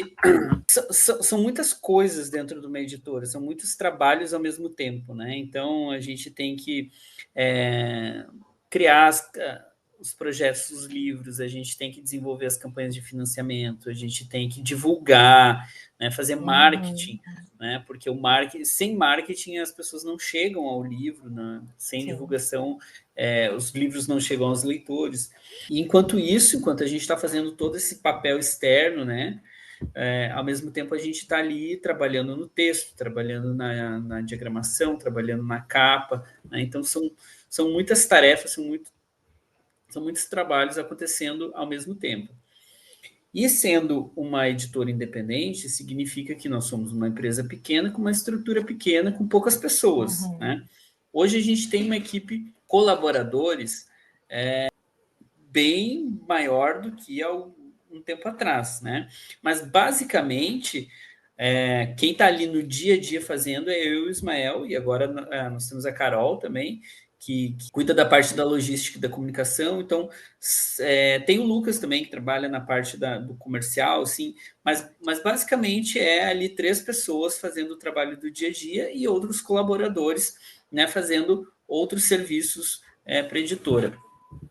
Então, o desafio é isso, o desafio é dar conta de tanto trabalho, sendo ali, né, uma equipe muito pequena, né? Uhum. E assim, né, a gente nunca pode esquecer que a gente está vivendo de livro, né? E a gente está também vivendo de sonhos, assim, porque eu e o Ismael, a gente só está nisso porque a gente ama livro, né? Se a gente quisesse dinheiro, a gente ia trabalhar com outra coisa, né? Não que a gente não queira dinheiro, mas né, se esse fosse o norte, a gente ia trabalhar com outra coisa. Então, é uma luta diária para viver de livro no Brasil, né? Isso não vale só para editoras independentes, vale para o mercado todo, né? Eu dou curso sobre o mercado editorial também, justamente para autores, né? Porque o autor ele está de um outro lado, né? Do lado são 3 polos, né? Tem o autor, tem o leitor do outro lado e no meio tem o mercado editorial, né? Uhum. E esse lugar do mercado editorial é um lugar muito místico, assim, né? Os próprios autores, os próprios leitores não sabem muito bem qual é o papel da editora nisso, qual é o papel da livraria, qual é o papel do distribuidor, né? Qual é o papel da gráfica, qual é o papel dos profissionais que estão ali, né?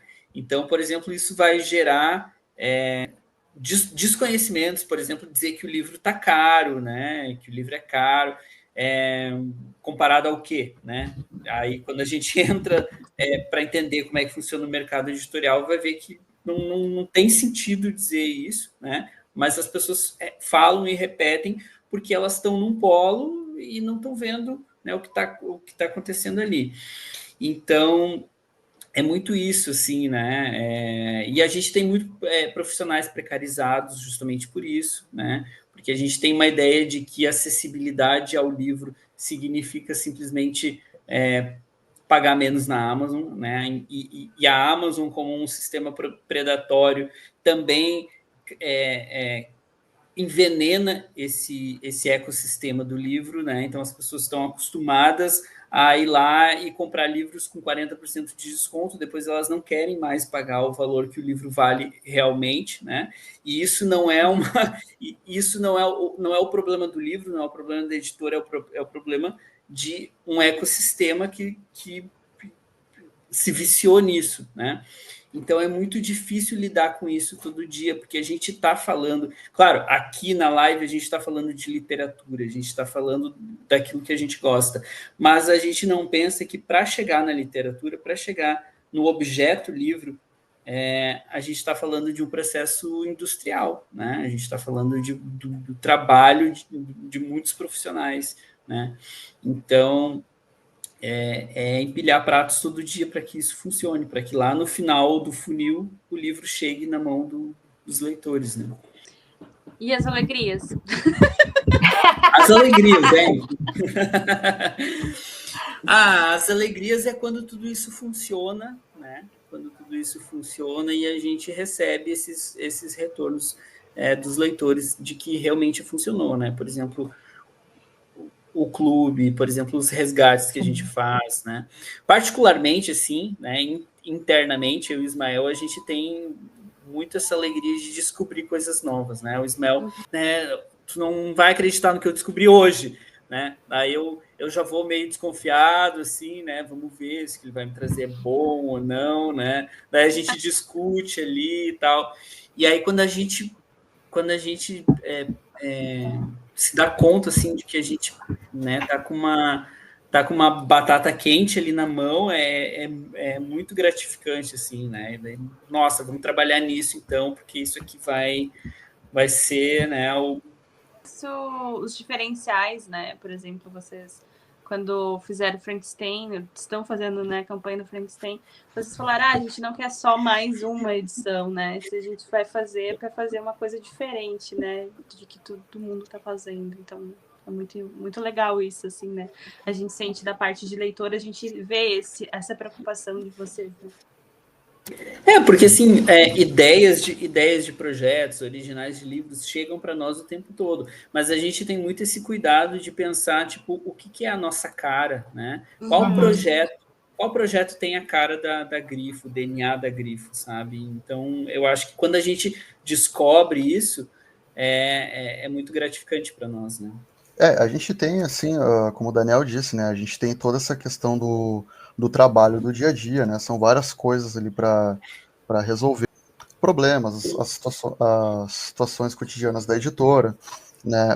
Equilibrar contas e tudo mais, responder e-mail. Mas também tem essas alegrias, né? A gente fala pequenas alegrias, né? Mas eu acho assim que são várias pequenas alegrias, então, porque, né, falando por mim, assim, toda vez ali que eu estou pesquisando ali, descubro alguma coisa nova ali, é aquela coisa assim, sabe, da descoberta e tal, e geralmente eu dou uma pesquisada, tá, deixa eu ver se é isso aqui mesmo, deixa eu procurar mais fonte e tal, né, para eu já trazer uma coisa assim mais prontinha pro Daniel, para apresentar para ele. Então, e aí quando ele fala, show, vamos publicar, para mim já é outra alegria maior ainda, né, porque mais um projeto ali aprovado. Então, é a alegria de ver a campanha acontecendo e sendo um sucesso. É a alegria de poder depois segurar o livro na mão, né, ver ele prontinho ali, o resultado final. É a alegria de ver o livro chegando nas pessoas, as pessoas compartilhando e elogiando e dizendo que gostaram muito, né, do projeto gráfico, do material, da proposta em si. Então, assim, são esses vários momentos assim são bem gratificantes, como no próprio clube, né, a gente conversando com as pessoas, né, ter esse contato ali, que nem as histórias que eu comentei antes, são assim, coisas assim que nos enchem assim de alegria, realmente, né, porque, claro, como o Daniel falou ali, a gente está nessa porque é algo que a gente acredita, é algo que a gente gosta. Trabalhar com livros no Brasil, a não ser que tu seja um herdeiro milionário, que tu tem dinheiro para torrar numa editora ali, como hobby, né, não tem problema nenhum. Para quem não tem uma mega empresa herdeira te patrocinando ali para te fazer o que tu quiser, as mesmas dificuldades que qualquer outra pequena empresa tem, né? Não tem essa questão do trabalho, de resolver as coisas e tudo, mas a gente tem também essa satisfação, né, de poder, acho que apresentar algo diferente, né, para os leitores. Eu acho que a gente poderia resumir assim que talvez o diferencial, né, não só nosso, mas também de outras editoras independentes, né, que também fazem um trabalho bem bacana, é que nós somos leitores que nos tornamos editores. Então, a gente faz os livros que a gente gostaria de ler.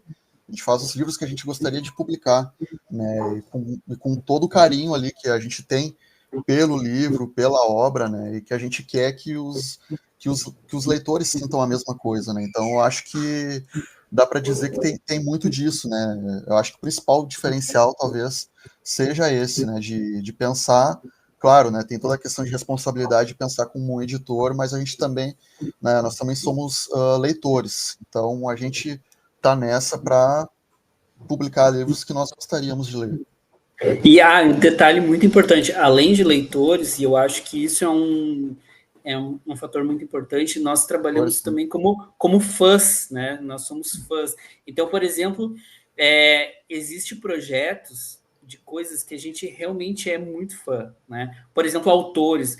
Por exemplo, agora o Márcio Benjamin, que é um autor que a gente já era muito fã antes, e agora a gente está podendo editar um livro dele, e tantos outros, alguns, né, o Roberto Dencer, tantos outros, alguns que eu não posso revelar ainda, mas que vão surgir em breve no clube, que a gente também é fã, e assim, a gente se diverte muito, né? Por exemplo, uma das alegrias da editora é a gente sempre conseguir dar um passo além, né? A gente chegou até aqui, a gente começou com os projetos de clássicos, depois a gente começou com projetos de traduções, depois a gente começou com o projeto do clube, e agora a gente está entrando numa nova fase, que é de negociar direitos internacionais de autores estrangeiros contemporâneos. Né? Isso é uma nova fase na editora, que ainda está sob sigilo absoluto, mas, por exemplo... A gente não conta para ninguém. Mas, a gente também não. A gente também não. Mas só para vocês terem uma ideia, a última reunião que a gente fez com desses detentores de direitos de uma obra que a gente quer publicar é de um nível assim... Eu quase morri, eu quase tive um infarto na reunião.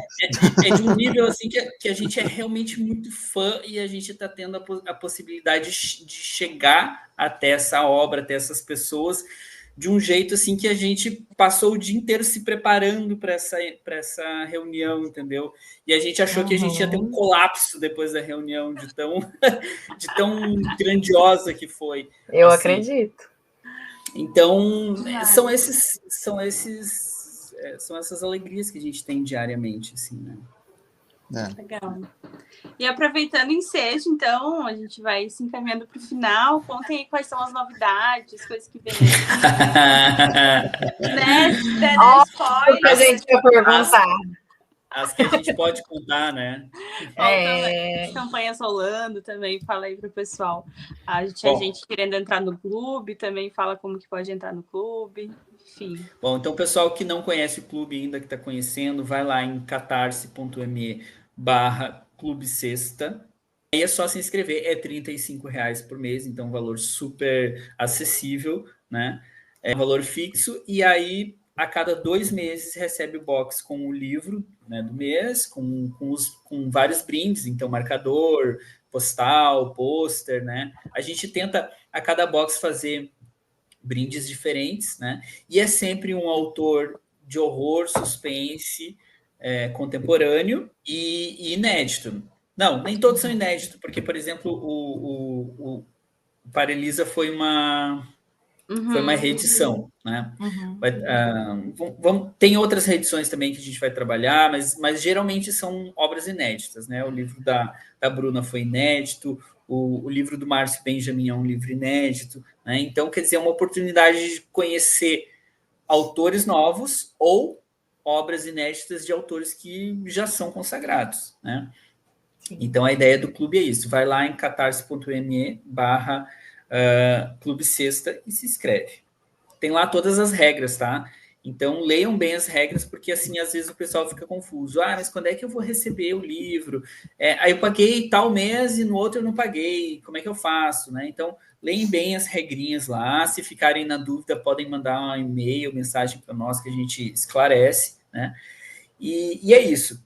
E projetos que a gente pode revelar, tem um que a gente pode revelar sim, que é um projeto que vai ser lançado ainda esse mês das bruxas, porque é um projeto sobre bruxas, né? Então tem tudo a ver.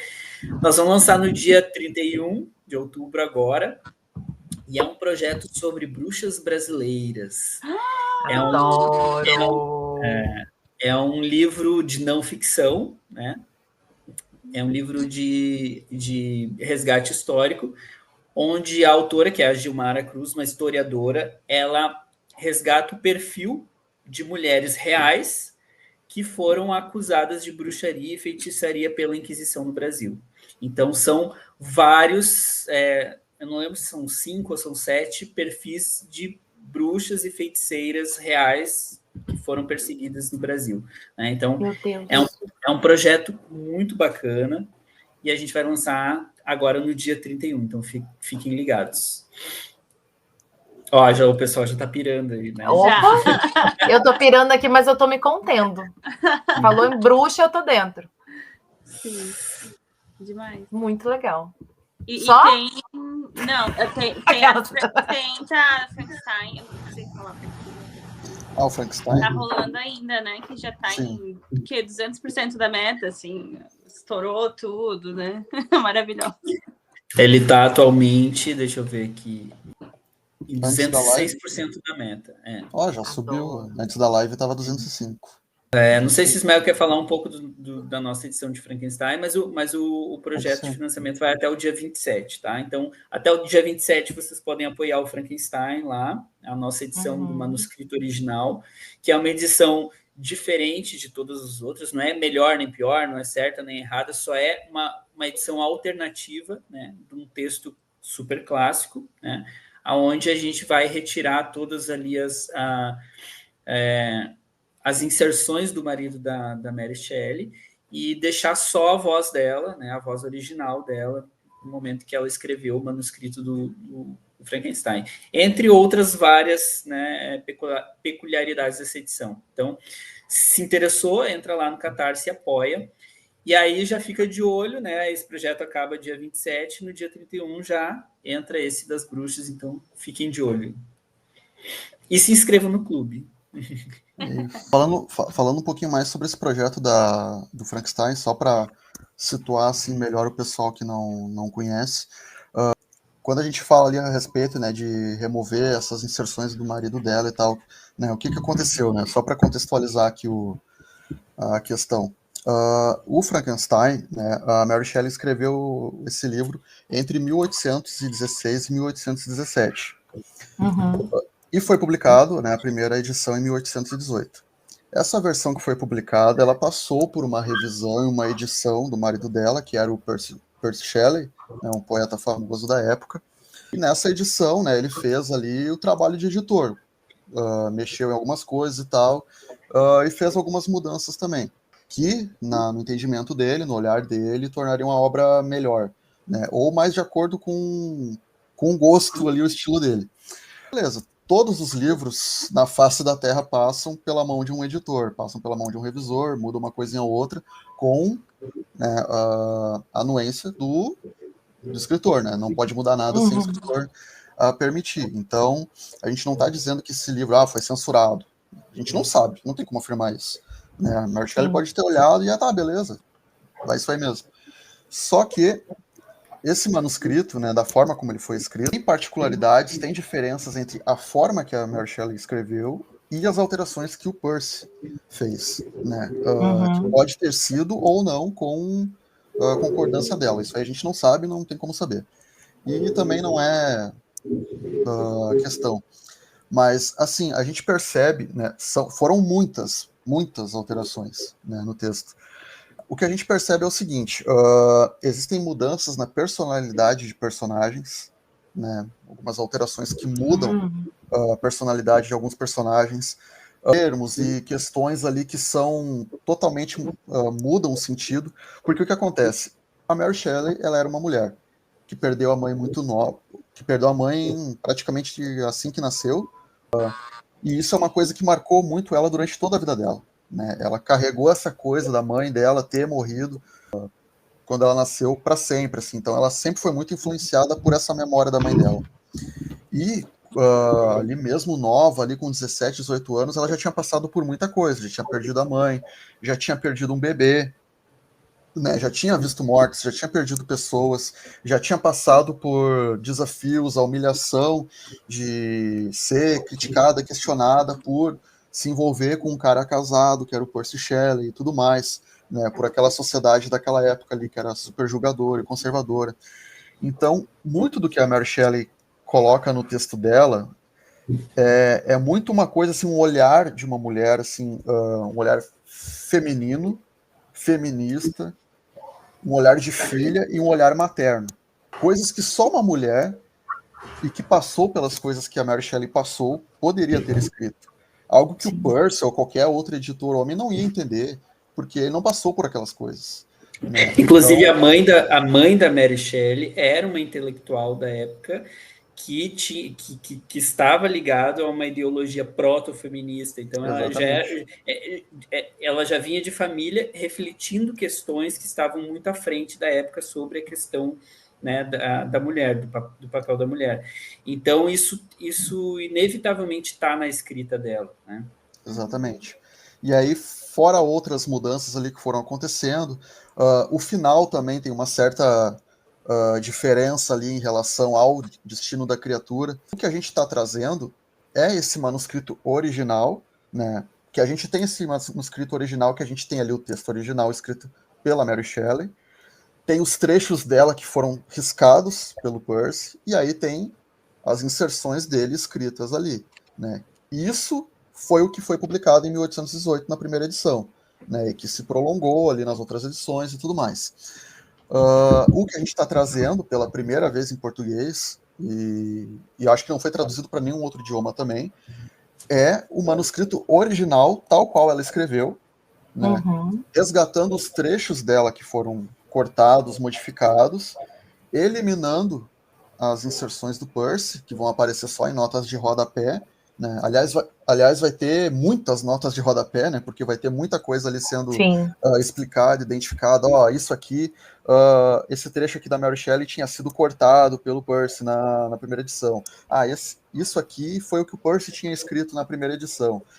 Isso aqui significa tal coisa, né? Então tem todo esse trabalho de resgate ali, linguístico. Também tem toda uma questão de uma apuração ali da tradução pelo Luiz Fernando Lunardel, que é o grande responsável por esse projeto, né? Ele que apresentou esse projeto para a gente, ele que é o organizador e o tradutor. Então, o livro em si, né, além de trazer esse material com muitas notas, vai também ter as anotações que a Mary Shelley escreveu, né? Tem um texto que é chamado Texto Thomas, que nada mais é do que uma cópia da edição de 1818, que a Mary Shelley ela escreveu ali várias anotações de coisas que ela queria mudar na história, né? E ela deu de presente esse exemplar para uma amiga dela, que era a senhorita Thomas, né? Por isso é chamado de Texto Thomas. E aí muita gente pode pensar, então essas alterações foi o que ela acrescentou na terceira edição, né, de 1831, que ela mexeu, alterou algumas coisas, e não. Todas essas mudanças, as ideias que ela teve, que ela escreveu em 1823, né, quase 10 anos antes da terceira edição de Frankenstein, nunca foram publicadas essas alterações que ela idealizou, né, até porque de 1818 para 1831, né, entre a primeira e a terceira edição de Frankenstein, a Mary Shelley, outra pessoa, a pessoa muda em 20 anos, né, então, ela já era uma outra mulher, outra cabeça, outros pensamentos. E a gente vai ter essas anotações também, né, que ela fez, esse texto Thomas, além de vários outros materiais. A gente vai trazer também a primeira adaptação de Frankenstein para o teatro, escrito por uma mulher, né, não é a primeira adaptação do Frankenstein para o teatro, é a primeira, né, teve outras antes, é a primeira adaptação de Frankenstein para o teatro, escrito por uma mulher. E o interessante, né, já é interessante por si só, né, essa peça é de 1927, né, ou seja, muito tempo depois do livro. Essa peça, né, escrita pela Peg Wiblin, foi que serviu de base para o filme clássico de 1931, estrelado pelo Boris Karloff, né. E quem recebeu o crédito foi um outro cara lá, mas que ele copiou essas ideias praticamente da peça dela, né. Então, esse é um dos materiais que a gente está trazendo. Também tem vários artigos de pesquisadoras acadêmicas, né, falando sobre diversos aspectos da obra em si. Então, tem artigo da Luana Souza, tem um artigo da N.K. Mellor, que é considerada a maior especialista, né, a maior pesquisadora em Mary Shelley e Frankenstein, né, na obra dela como um todo.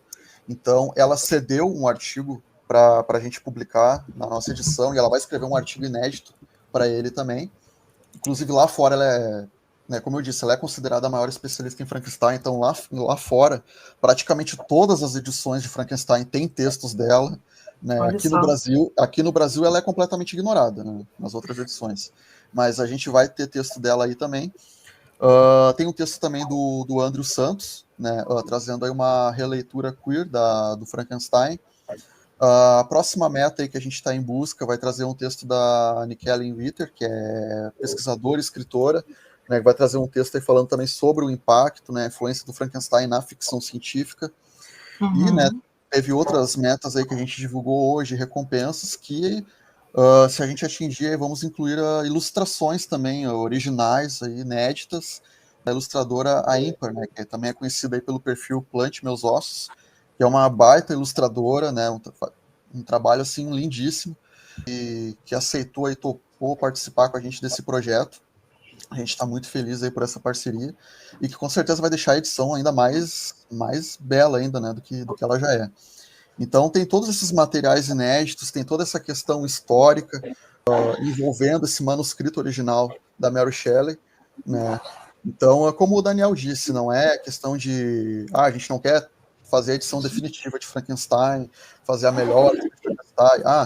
As editoras que publicaram as outras versões, elas estão erradas. Não, ninguém está errado. A gente só está trazendo realmente algo diferente, né? Acho que o que a gente está fazendo não é substituir, superar, nem nada, é trazer um complemento. Para quem ainda não conhece a obra, para quem já conhece, quer conhecer outra faceta, né? Esses outros detalhes que eram inéditos aqui no Brasil ainda. Então, é isso. É um projeto bem especial, que a gente está bem empolgado aí com ele. Que o pessoal aí está curtindo bastante. Então, é isso. Fica o convite para vocês conhecerem, né, a edição aí Frankenstein, o manuscrito original. É isso. Já falei demais. Obrigado, boa noite. Muito bom. E, inclusive, já está garantido. Gente, eu quero muito ler essa versão. Muito. Para quem já leu Frankenstein 2 vezes, eu sou apaixonada. A terceira ler nessa versão vai ser incrível. Vai ser incrível. Tenho certeza que todo mundo que é fã de terror, de horror, com certeza também vai querer essa edição. Então, gente, vai lá apoiar, por favor. Que as nossas já estão garantidas, né, Luiz? Já estou garantida. Na primeira semana. Então. E deu para sentir o carinho, o comprometimento que vocês têm com todas essas edições, com todos esses resgates que vocês fazem. E eu acho que isso dá mais vontade ainda da gente ter aqui, né? De ter aqui atrás, então, aqui no cantinho da estante. Muito incrível, assim. E é cada edição, né? Assim, acho que é dessas edições de resgate super especial, mas cada edição, assim, sempre dá para ver esse trabalho cuidadoso de vocês e tudo. Então, realmente é incrível. Poderia ficar pronto mês que vem, né? A gente adoraria, mas não é assim que funciona. Esse povo ansioso é difícil, né? Bom, gente, a gente queria agradecer muito o papo. Muito legal conversar com vocês, muito legal conhecer mais. Tenho certeza que todo mundo adorou conhecer mais a editora também. É muito legal ver a paixão com que vocês trabalham com os livros. Eu acho que isso é o mais importante, por isso que está sendo um grande sucesso e que continue sendo um sucesso ainda maior. Já estamos ansiosos por todas as novidades. Pessoal que está ouvindo, por favor, vão lá conhecer a editora, vão lá conhecer esses projetos, vão apoiar o clube, enfim. E ficam convidados para voltar aqui sempre que tiver lançamento, sempre que quiserem falar sobre qualquer livro de vocês. A gente está sempre de portas abertas, né, Luísa? Isso aí. Muito obrigada mesmo pelo papo. Só deu mais gostinho aí. E vamos no site, né, da editora, o Grifo, Telecim, também é um site bem legal. Entrega, né, pelos correios, tudo certinho. E tem sempre promoção rolando, tem cupom de desconto. Quem é do clube ganha 20% de desconto também, né, no site. Que é muito importante. Eu já aproveitei, inclusive. Então é muito legal, assim. Os financiamentos, né? Sempre tá rolando projetos diferentes, os financiamentos, assim, então é bem incrível. E isso dos autores contemporâneos, é mais legal, assim, o que chamou atenção, assim, logo que saiu o clube, eu já assinei, assim, no primeiro mês, porque chamou muita atenção, né? Vocês deram os spoilers dos autores que iriam trazer e a gente ficar, né?